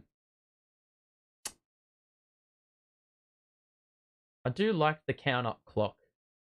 I like the idea of that. I would love to see the count up clock back in business. It just adds even more tension. I mean, you've got the same tension that you have at the ground. It really adds more to the experience at home, I do feel.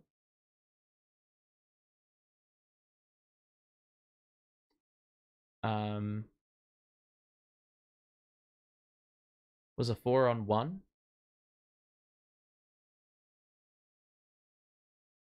I wouldn't remember exactly what you're talking about there, Josh. But yeah. So 75-57. The score, and 1 quarter to play. I don't know why they've removed a point from Collingwood, unless De Goey just completely missed everything altogether. I could be wrong.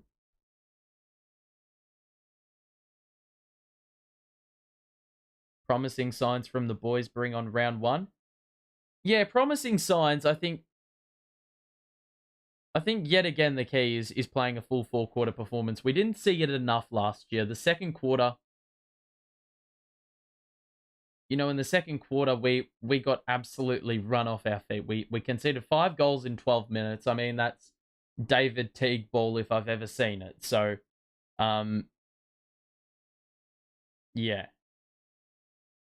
So Jacob Ryan, I believe, is number 16. Ed Allen's number 24 for the Pies.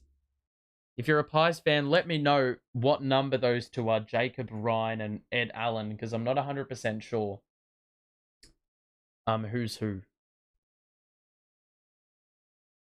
But 18-point lead and 1 quarter to play. 100 people in chat, so I don't usually get this many people. But excellent to see some new faces and some older faces who have been here much longer than others. But 1 quarter to play. Plenty of things to refine, but that said, it's been a decent performance. We've seen some good signs from the new guys. Hollands has been in amongst it, with his two-way running. Cowan with that excellent play in the middle of the park, in the third, where he basically spun out of traffic and kicked a 60-meter bomb to Harry Mackay. That's what I wanted to see. Yeah, that's what I wanted to see in this game. Some fresh faces, contributing well. Even Sincotter's been pretty good. He's been pretty solid.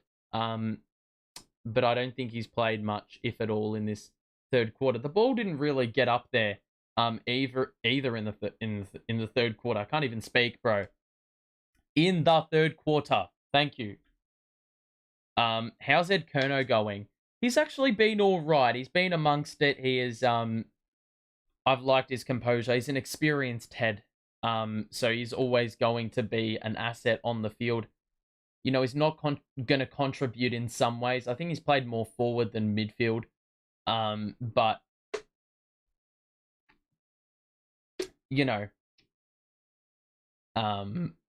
voice crack. Bro, how do I get a voice crack saying But overall, I've liked what Ed Kerno has done in terms of really opening the play up with really long, expansive handballs that make things, a little bit less, what's the word? congested. I think that's the correct word to say. Last quarter about to begin. Riley, I'm watching it on KO. That's where you can watch it too. Or Foxtel. Those are the two places. I'm not going to do watch-alongs in the regular season. Primarily because I'll probably be at those games. But we will be doing a game to or watch along for the Carlton Sydney game in about a week's time.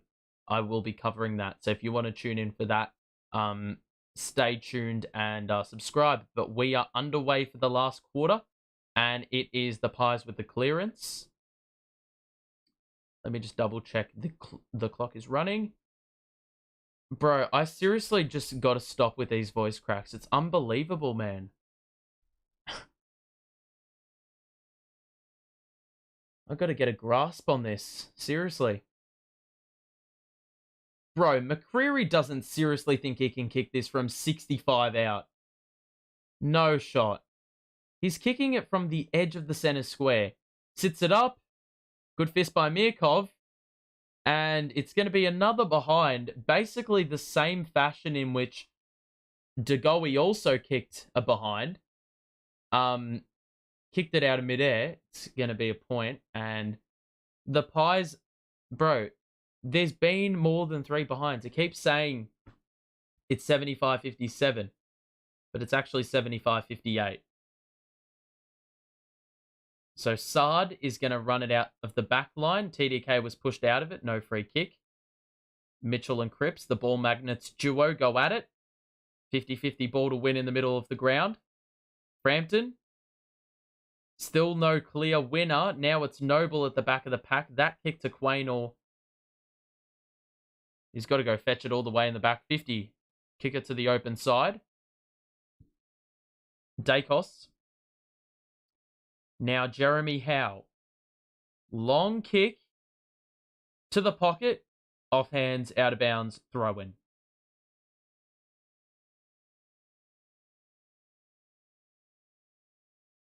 So about 40 out from goal.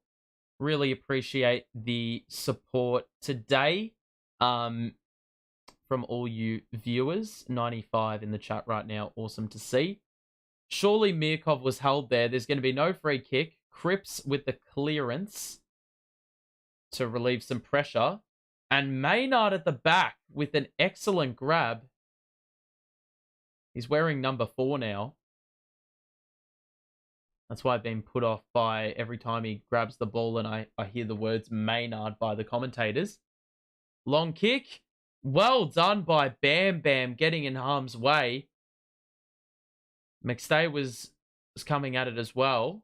And he did well to kill it out of bounds. So 75-58 the score. 2:43 gone last quarter. Mirkov v Cox. No one registered a hit out. Blues with the clearance. Well done by J Sauce. He just got rid of Quaynor and now we're at the back. Charlie's got some space to run into. He looks inboard.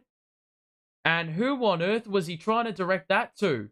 Ed Curnow, his brother, who was in a paddock one-on-one. The kick was awful, and now the Pies are going to rebound, exiting the back 50 on the near side. McCreary, kick chopped off by Singh Cotter. That's well done by him. Yet again, he's looked really comfortable. Chera, that's a really shit handball. He's got Mirkov to go chase it. We luckily recover. Wiedering out wide to O'Brien, and now we've got the overlap. Another shit kick. Out of bounds. We couldn't capitalize on the switch there.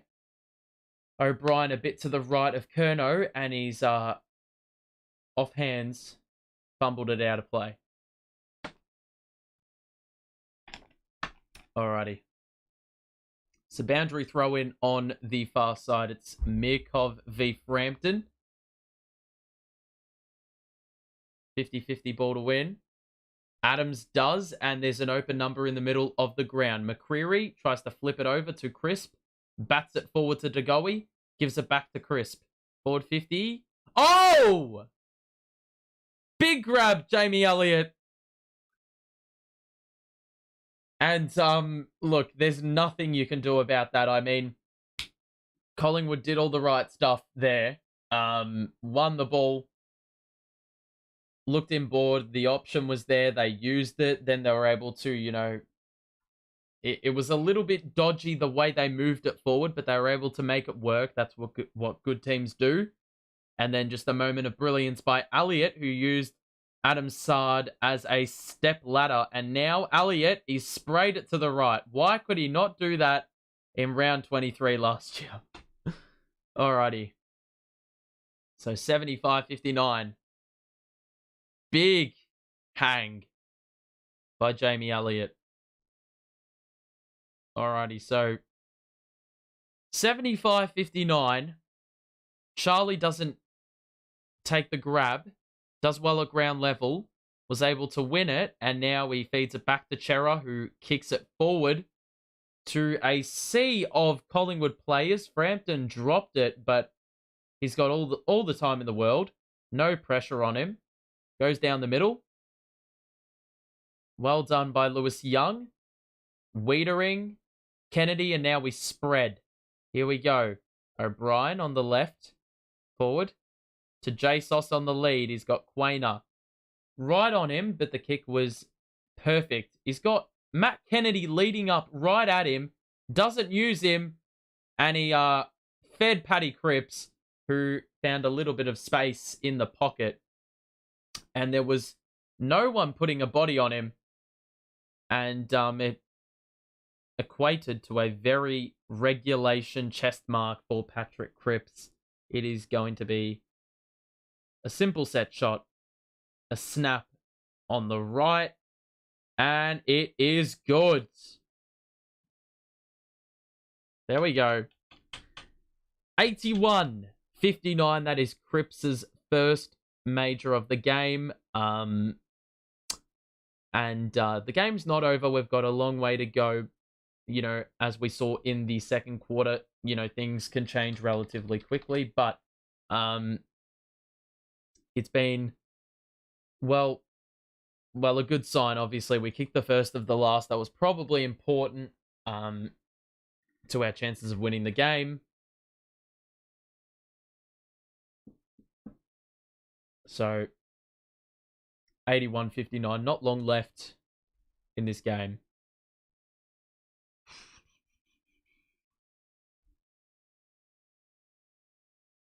If you are enjoying the stream, by the way, make sure to show your support in more ways than one. Jai says, I'm so excited for us this season. I'm very excited too. God help me if we don't make finals. It's going to be a Collingwood free kick going the way of Jack Crisp. Curnow gives it away, who's been playing that half-forward role that usually washed midfielders play when they're in the back stages, latter stages of their career. Good rebound by the Magpies, and Bobby Hills ended up taking a simple chest mark. I mean, it fell short, and it will be the new Collingwood man setting up for goal number 1.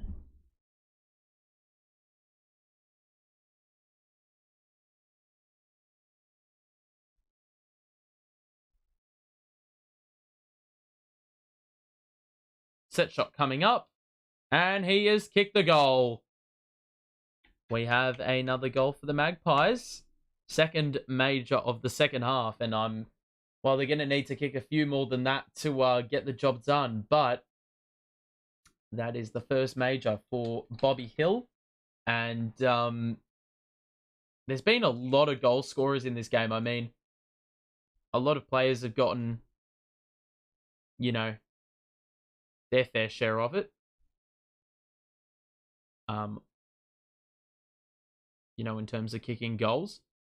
My heart broke round 23, and I know we say this every season, but this time I have zero doubt we are making the 8. Well, with the team we've got, a Brownlow medalist, 2 consecutive Coleman medal winners. Sam Walsh isn't even discussed in that conversation. You know, surely you get it done. Like, it's a joke if we don't make it. Collingwood are going to get a free kick in the center of the ground. Dacos with it. Won the free kick. So, Nick Dacos, long and direct. Easy mark by Cowan, uncontested. Cowan looks right and hits up Akers, who finds O'Brien. So, I don't know where Akers is playing because O'Brien and Akers both on the same side of the ground. Is Akers playing a bit of halfback? I'm not sure. Kennedy finds Akers, who has worked his way up the ground. Interesting dynamic here that I've just noticed right now with that wing situation. Akers looking further afield. Cripps was right there at ground level, but the Pies end up with it. A little kick by Maynard releases Dacos, who goes long. And well done by Lockie Plowman, who's going to mop things up. Hewitt is swarmed. Plowman, bro, what is he doing?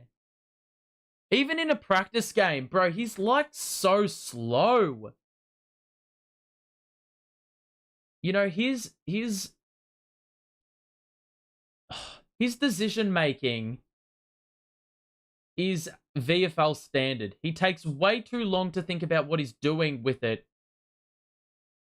Like, time doesn't allow that at AFL level. 50-50 ball to win.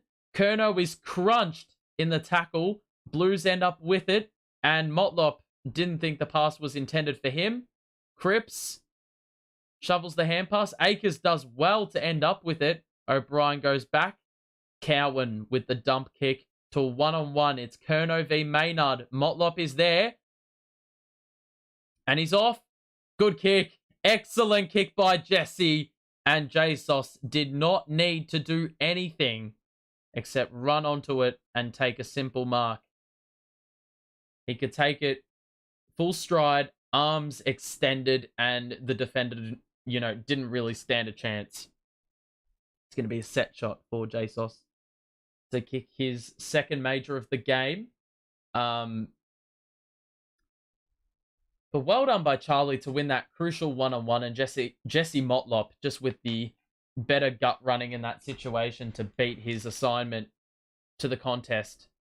That one swerves very far left. It's going to be a minor score. So yeah. Overall though, yeah, that was a really good play by Jesse. Good fist by Cowan, who knocked it inboard to Cripps. We go backward. Chera kicks on the left under pressure. Curnow was pushed under it, and he's going to get a free kick as well. That's what you want. The assignment of John Noble having to take on Charlie. And he's going to wait for an option. No one's really presenting. He looked for Jesus in the pocket, who cleaned up Billy Frampton late, who was going to take the mark anyway after sweeping across. So about halfway through this last quarter, it's been pretty stock standard pedestrian in this third quarter. Mirkov knocked it down. Lewis Young met the ball first and then fed it back to Doc. Chera looks into the middle of the ground. Motlop has plenty of space, but no numbers to pass the ball to. The handball to Hewitt. He tried to go with one hand, fumbled it, gave it back to Motlop. The kick was too high for Fish.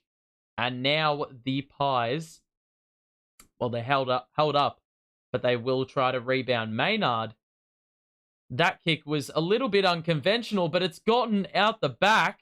McInnes is taken high. He raised the shoulder, but it's going to be a set shot. Lewis Young didn't try to meet McInnes at the level that was demanded, or the situation demanded.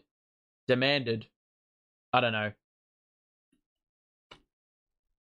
It's going to be a set shot, though. You know the deal. McInnes to cut the deficit back down to just under 2 goals. Blues kicked the first of the last, and the Pies have kicked. Well, if they kick this, it will be 2 in a row. McInnes kicks it through the big sticks, and it is a goal for him. Back down to 11. Alrighty. So a goal for McInnes. And he's been pretty good today. He's presented. He's made himself known. He's mixed things up. You know, he's come up the ground sometimes. He's you know, had the ball a little bit deeper into the forward line at other times. But you know, overall he's been, well, I think Collingwood will be looking for a little bit of a leap by him, and maybe I think it's his 3rd or 4th season, so they're probably wanting a little bit more out of him in this season. Silvani has to go, doesn't do enough. He's had plenty of opportunities today, but he just hasn't converted. That wind seems to be proving a bit difficult for players to deal with when, you know, taking a set shot. Josh Honey was pinged for holding the ball. Jeremy Howe is going to go with the defenders, but the hand pass was a little bit errant, and Lockie O'Brien does well to hold things up on the outer side. Just as my stream buffers. Excellent news. For God's sake, dude, why does this have to happen now? Typical. Now I'm going to have to realign it.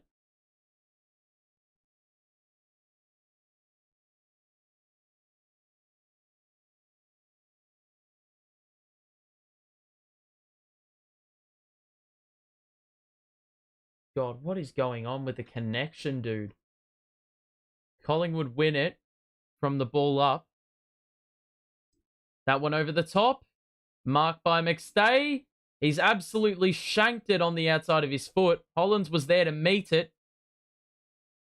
And it's a loose ball to win. Newman goes even further back to the last line, and Lewis Young just kicks it up and under.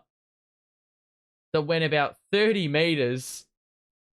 Carlton feed it to the outside, and Fish will swing round and go to Charlie, but it's out of play.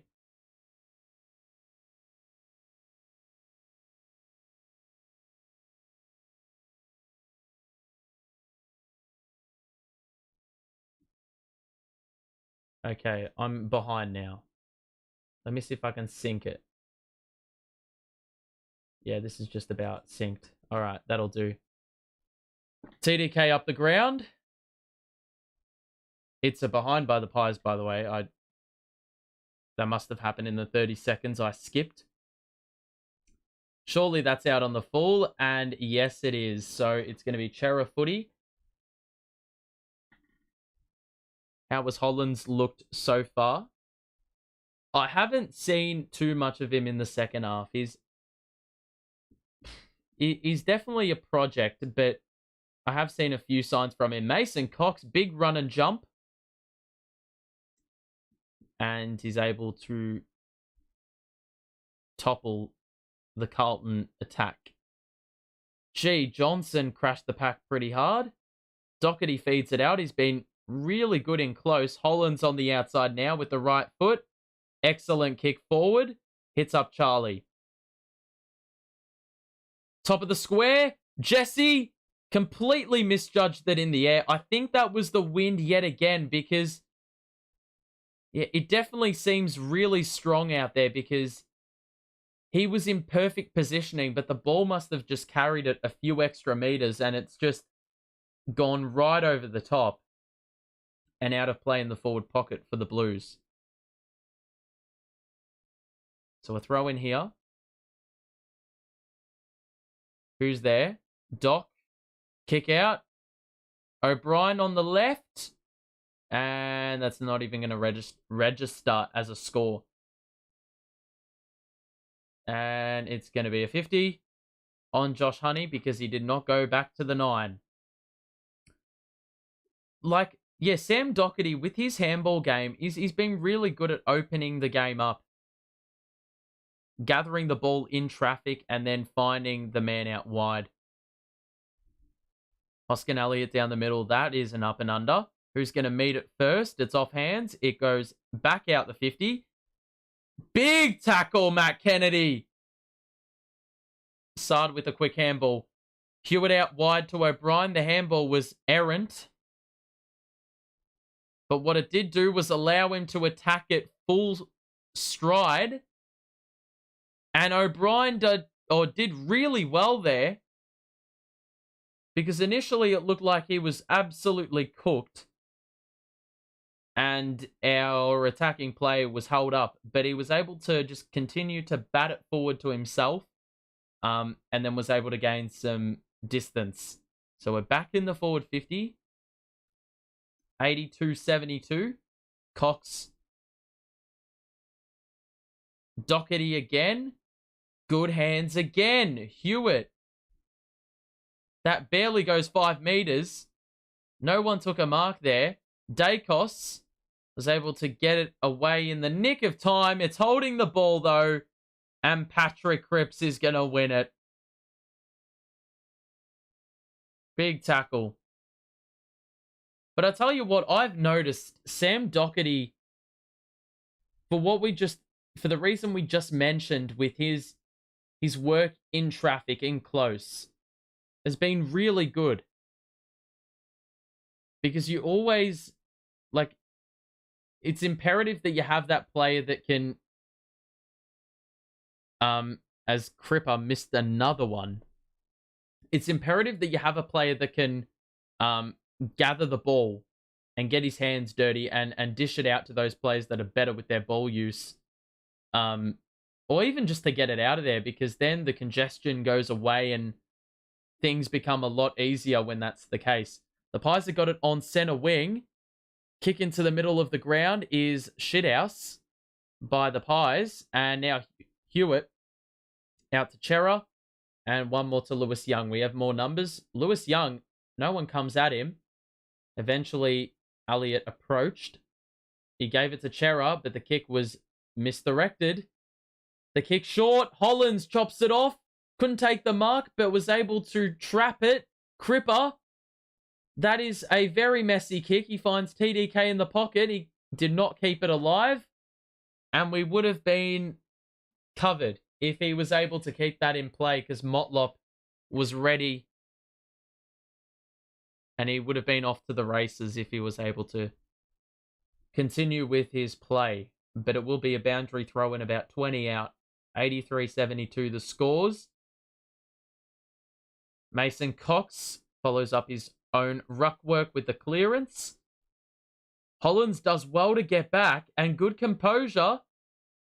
And the idea was right. And George Hewitt with some good body work to get rid of Pat Lipinski. And we will slow things down at the 23-minute mark of the last quarter. Hewitt's going to go long. High kick. Charlie's there. Surely he had enough of it. Cripper able to stand up. Fisher was slung to the ground. Kerno keeps his feet. Kennedy with the snap. Top of the square. It drops short and Mason Cox getting back and taking a mark. That was needed. Bro, what are 130 people doing watching a practice game in my stream? Look, I know my stream's alright, but come on, guys. I appreciate the support, by the way. That said, why are you here? Alrighty. 83-72. We have God knows how much time left. I thought this was going to be a game with 25 minutes or 25-minute quarters, no time on, but we're going well over 25 minutes every quarter. The Pies go down the middle. Lewis Young does well to win the 50-50, but how on earth did Johnson boot that one ahead? McStay to Adams. He is held up. But excellent change of direction, and he found Josh Dacos where there weren't any Blues jumpers, and he will have an opportunity to cut the lead to under a goal. And it would be so Collingwood to kick 2 goals in the final 5 minutes to win this game. I mean, it's only a practice game. It's not for premiership points, but here it is. Dacos. He missed it. And the opportunity goes begging for the Magpies. They are down 10, and we are in no rush to, well, see this game out. We don't need to kick goals. We just need to simply defend competently. And even given the stakes are low, this is a good, this is good training for the boys, because this was a problem last season. We did not know how to cope. We didn't know how to cope in close games like this. We would have squandered this lead big time if, like last year, 25 minutes gone, 10 points up, we would have had the lead.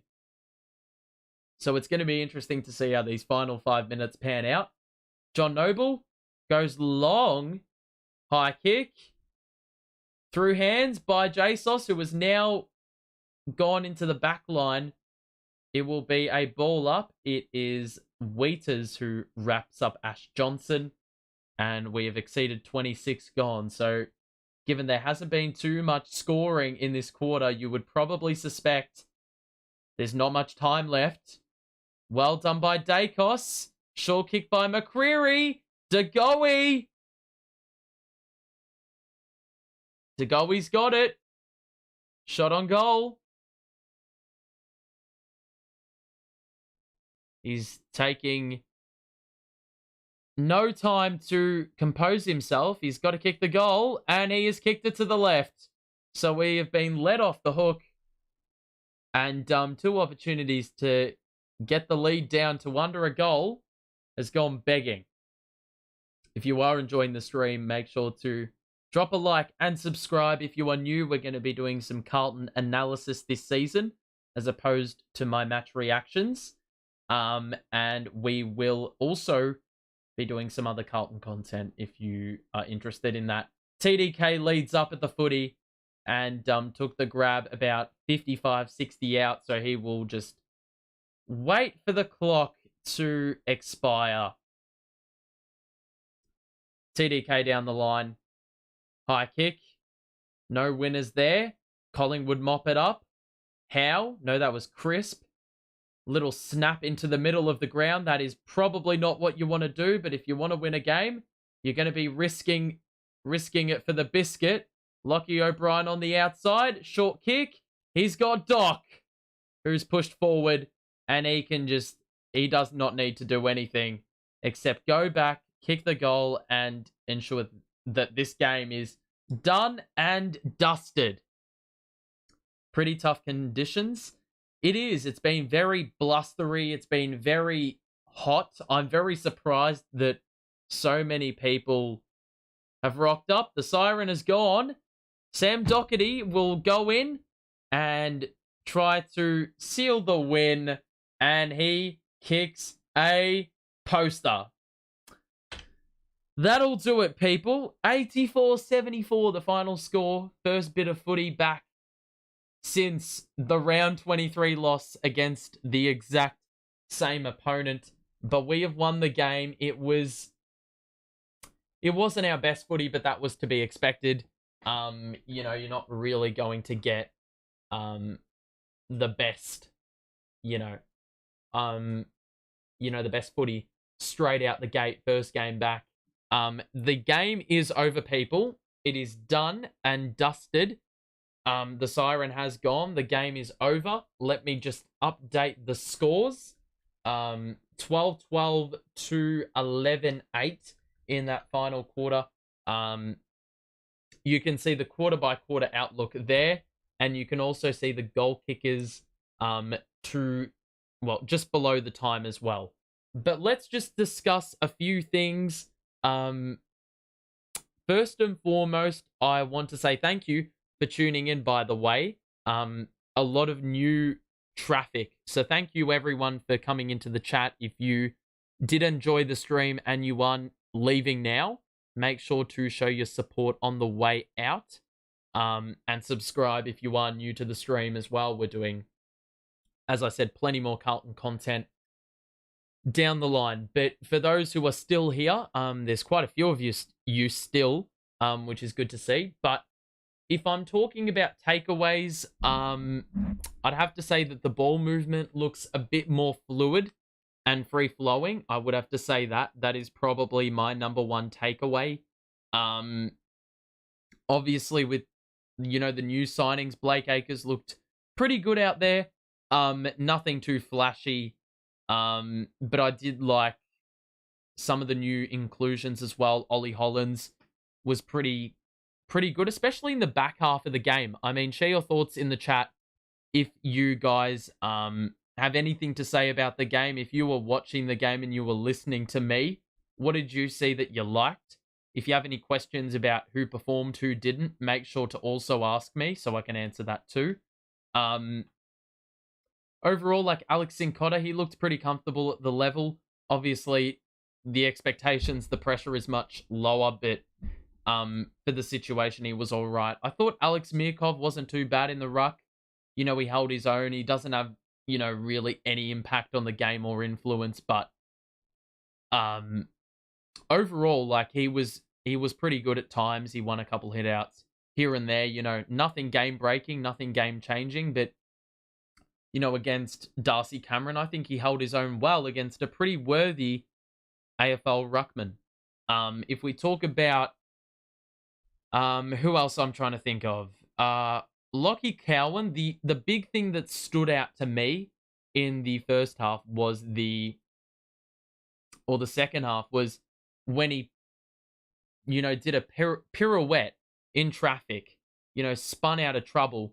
When there was a 50-50 ball to win, he gathered it and then did the full 360 and then was able to kick it 60 meters off a couple steps to find Harry Mackay. And it was a perfect kick to him as well because, Harry he had established position behind Billy Frampton, and the ball was well suited for Harry to just basically lean back and take the grab. Hollands got comfortable in the last 9 minutes. Well, yeah, I mean, as the game was winding down, he seemed to get a little bit more comfortable. I did like the play by the wingers. I think that was pretty good, generally speaking. Lockie O'Brien, Akers, as we said, Hollands were good. I'm trying to think. Ed Curnow, he didn't do too much today, but he did some nice things in expanding the play. So did Sam Doherty, who in tight was really, really good with those, dishing out handballs under pressure, having to take on a bit of contact, embrace a bit of contact in order to, free up other players and make things easier for us to, operate with.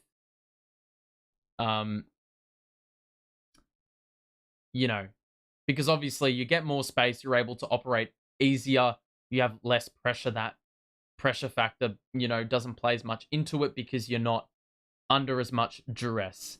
I really thought Fisher and Motlop were killing it. I would say Jesse Motlop, did slowly get into the game, and so did Fish. I think that I don't know what Fisher's role is, but Jesse Motlop had a pretty tough assignment. I mean, Isaac Quaynor is quick, and he is much bigger than Jesse Motlop. No matter how much time Jesse has been in the weight room, Quaynor is bigger. So it was always going to be a pretty tough assignment, but I think in the second half, the forward play, as much as we didn't score as much, it was better in the sense I felt like the small forwards were getting more into the swing of things. But it all comes down to the service. You've got to get it to Charlie and Harry. It's a very simple game. You kick it to Charlie and Harry. They don't mark the ball. You need your smalls at the fall of the ball. If you're kicking to your smalls, then that completely goes out the window and you render any advantage you had completely useless, So yeah, That's really how it works. I'm trying to think other players. I wouldn't really think about the goal kicking too much because the wind was really swirly, allegedly. Um, but that said, there were a couple gettable set shots that we should have kicked from straight in front. That said, we still kicked 12 goals, 12. As I said, all the damage was really done in the first quarter. And I feel like that's a very strong parallel to last season. We kicked 5 goals in one quarter, we kicked 7 in the next 3. TDK went off, which he did in last year's practice match. Really hope we can find the budget to keep him. Look, TDK, yeah, he did. He was very good aerially. Around the ground, he's always going to be a threat. He's a much more mobile ruckman that can get up. And then, as I said, very early on in the stream, Pitto is more a tap ruckman. Where can we watch the live stream? Well, if you have KO, you can watch the replay. The game is over now, but yeah. If you want to watch the replay, KO should have it. I would assume AFL is going to release highlights, but God knows. That said, that's probably the only 2 places you can get it. But yeah, TDK was pretty good. I really enjoyed him. His play. Who else is there to name? Nick Newman, I think his intercept marking was pretty good as well. We saw last season he had to play against much taller opponents and did well, especially when the back line was depleted. And today he showed that off again. There were a lot of times where he got intercept marks, he got some intercept marks, out the back, having to man much taller opponents as well. So I think that's a good sign for him. Lewis Young was all right. Josh Honey, he didn't do too much. I'm just trying to think of the players that you probably wouldn't talk about first, because we know what to expect from Paddy Cripps, who was awesome today. He looks pretty sharp. Adam Chera was pretty good. His kicking ability wasn't really on full display, but he did get a lot more inside midfield minutes. Adam Sard, yeah, he was pretty solid as well off halfback. We know what we're going to expect from these guys. They're all Australian. They're Coleman medalists. Charlie got into the game as the game wore on. He came up the ground a little bit more. So yeah. Need it for Supercoach. Did Sard, Cripps, or Doc smash it? Doc got a lot of handballs. I will say that. Cripper, yeah, he played a stock standard game. He had a couple shots on goal. Definitely did some pretty game-changing things, in the guts. Sardi, he didn't have as much of it today. But you already know he's going to rack up more kicks than handballs, and is full of plenty of run. Matt Kennedy played well. He did. His tackling pressure today was on point. Nothing. When Matt Kennedy's in the area, nothing comes easy. Lockie O'Brien was also good as well. On the outer side, some really positive things to see from him as well. I'm pretty critical of his game, but it was good to see him, seemed like he was a little bit more stronger in the contest and much smarter and more composed. In past seasons, that's been a big, big problem. I really am keen to see how McGovern goes. I feel like Newman filled what I expect, and I hope McGovern to do the same this year. Potentially. McGovern, I don't even know how many games he's going to play. Let's be real. Knowing him, yeah.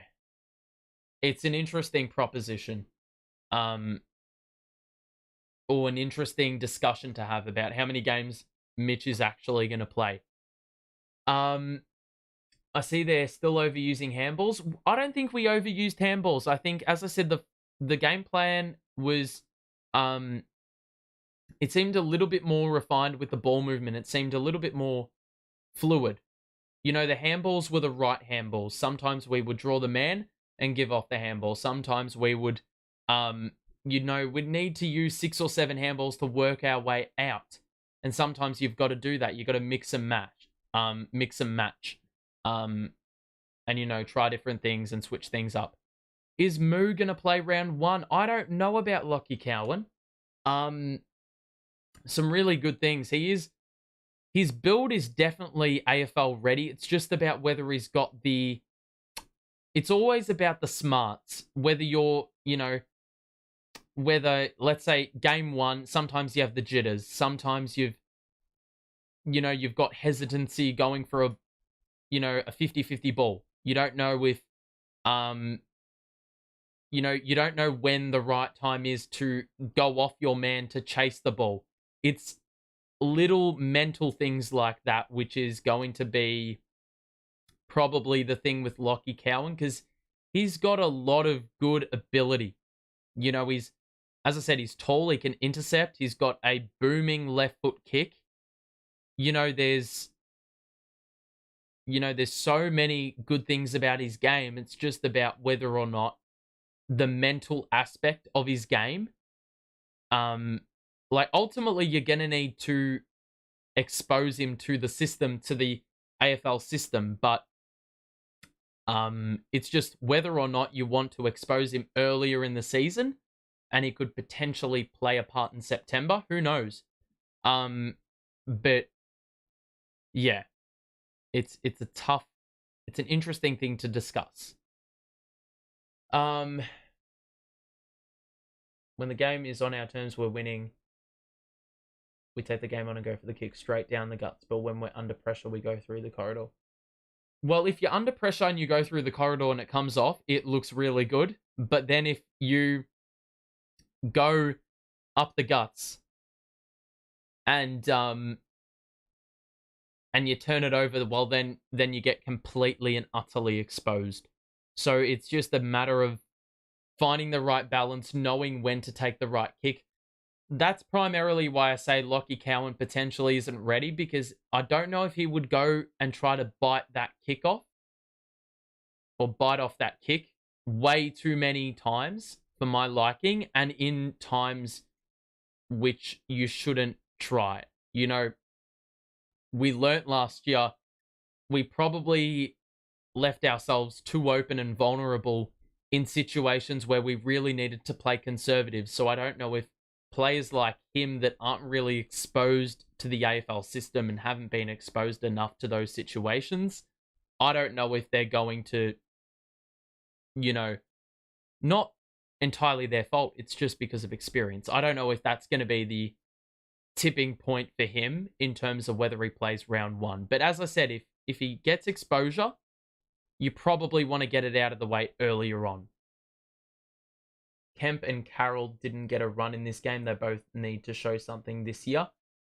Yeah, I would say so. I think Jack Carroll's just really slim. He's just naturally built like that, and I don't think there's any midfield space for him. And Brody Kemp, he's not going to get game time either. Let's be real. Because where's Brody Kemp's best place to play? I don't know. Who was BOG? I think it's a tough one. We had so many different goal kickers.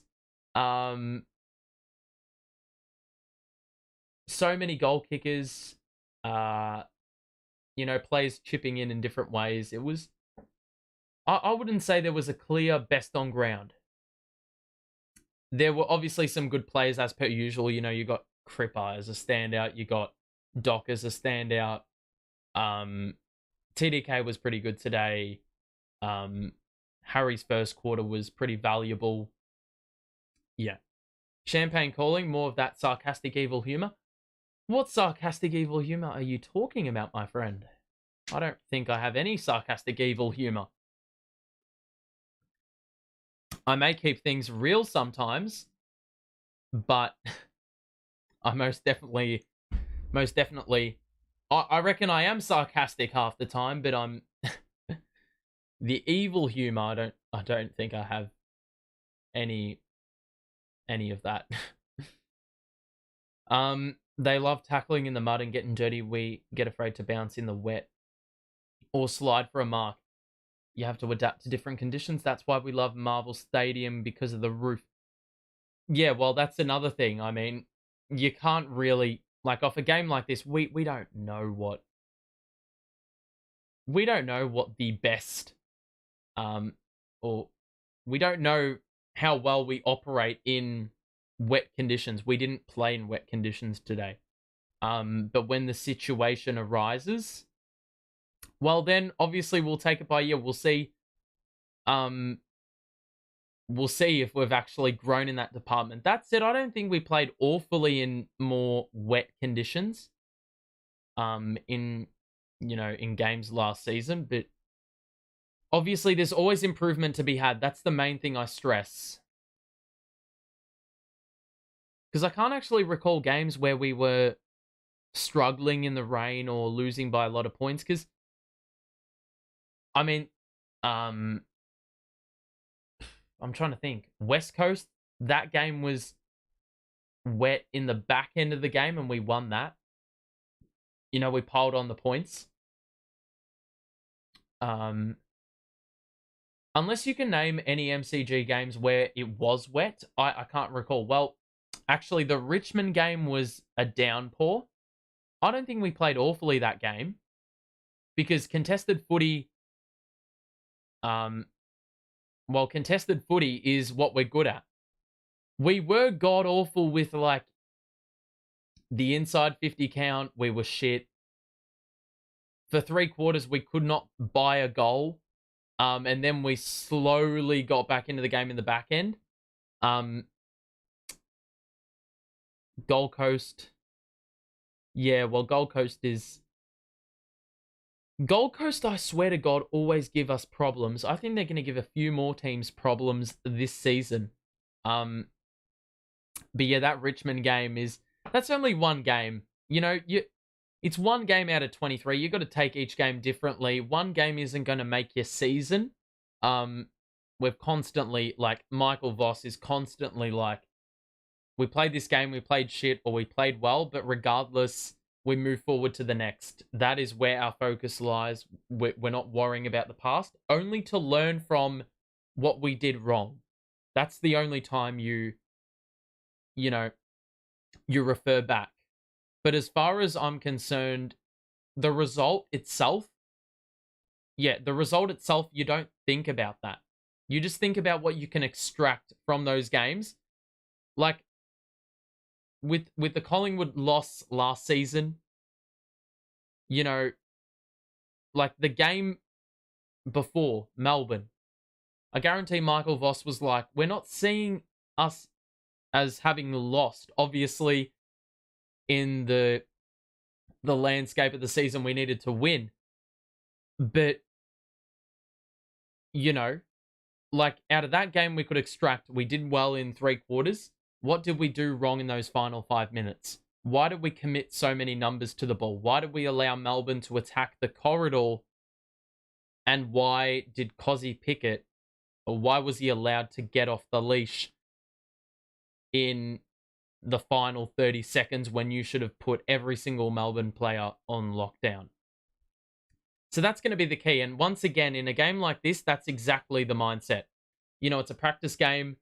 The result doesn't matter, but you want to extract good things, bad things, see where you did things correctly. How did you execute certain, things you wanted to execute, new systems being experimented, all that stuff. That's what you're extracting from this game. You're not worrying about the result. Okay, I'm going to wrap things up here because I've got stuff to do, but thank you for tuning in, everyone. We've still got 44 people here, so thank you to those who have stuck around for my little post-game rant. So yeah.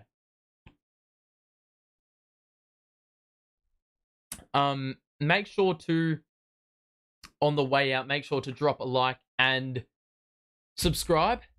If you are new, we're doing more Carlton content. We will be back for, I believe, Carlton Sydney in a week's time. I believe that's on a Friday night or a Saturday night, something like that. We will be live for that. So if you want to stay tuned, make sure to do that. Once again, thank you yet again. We will see you soon. But overall, pretty good start to the footballing calendar for the Carlton Footy Club. Let's hope we can ride this wave, into the next practice game and then into the first game of the season, Carlton Richmond and then Carlton Geelong. 2 big games, obviously. We're going to need to be awake for both of those, and it's going to demand a full 4-quarter performance. That's going to do it, though. Thank you yet again, everyone, and I'll catch you soon. But for now, stay safe, and we'll catch you another time. Bye for now.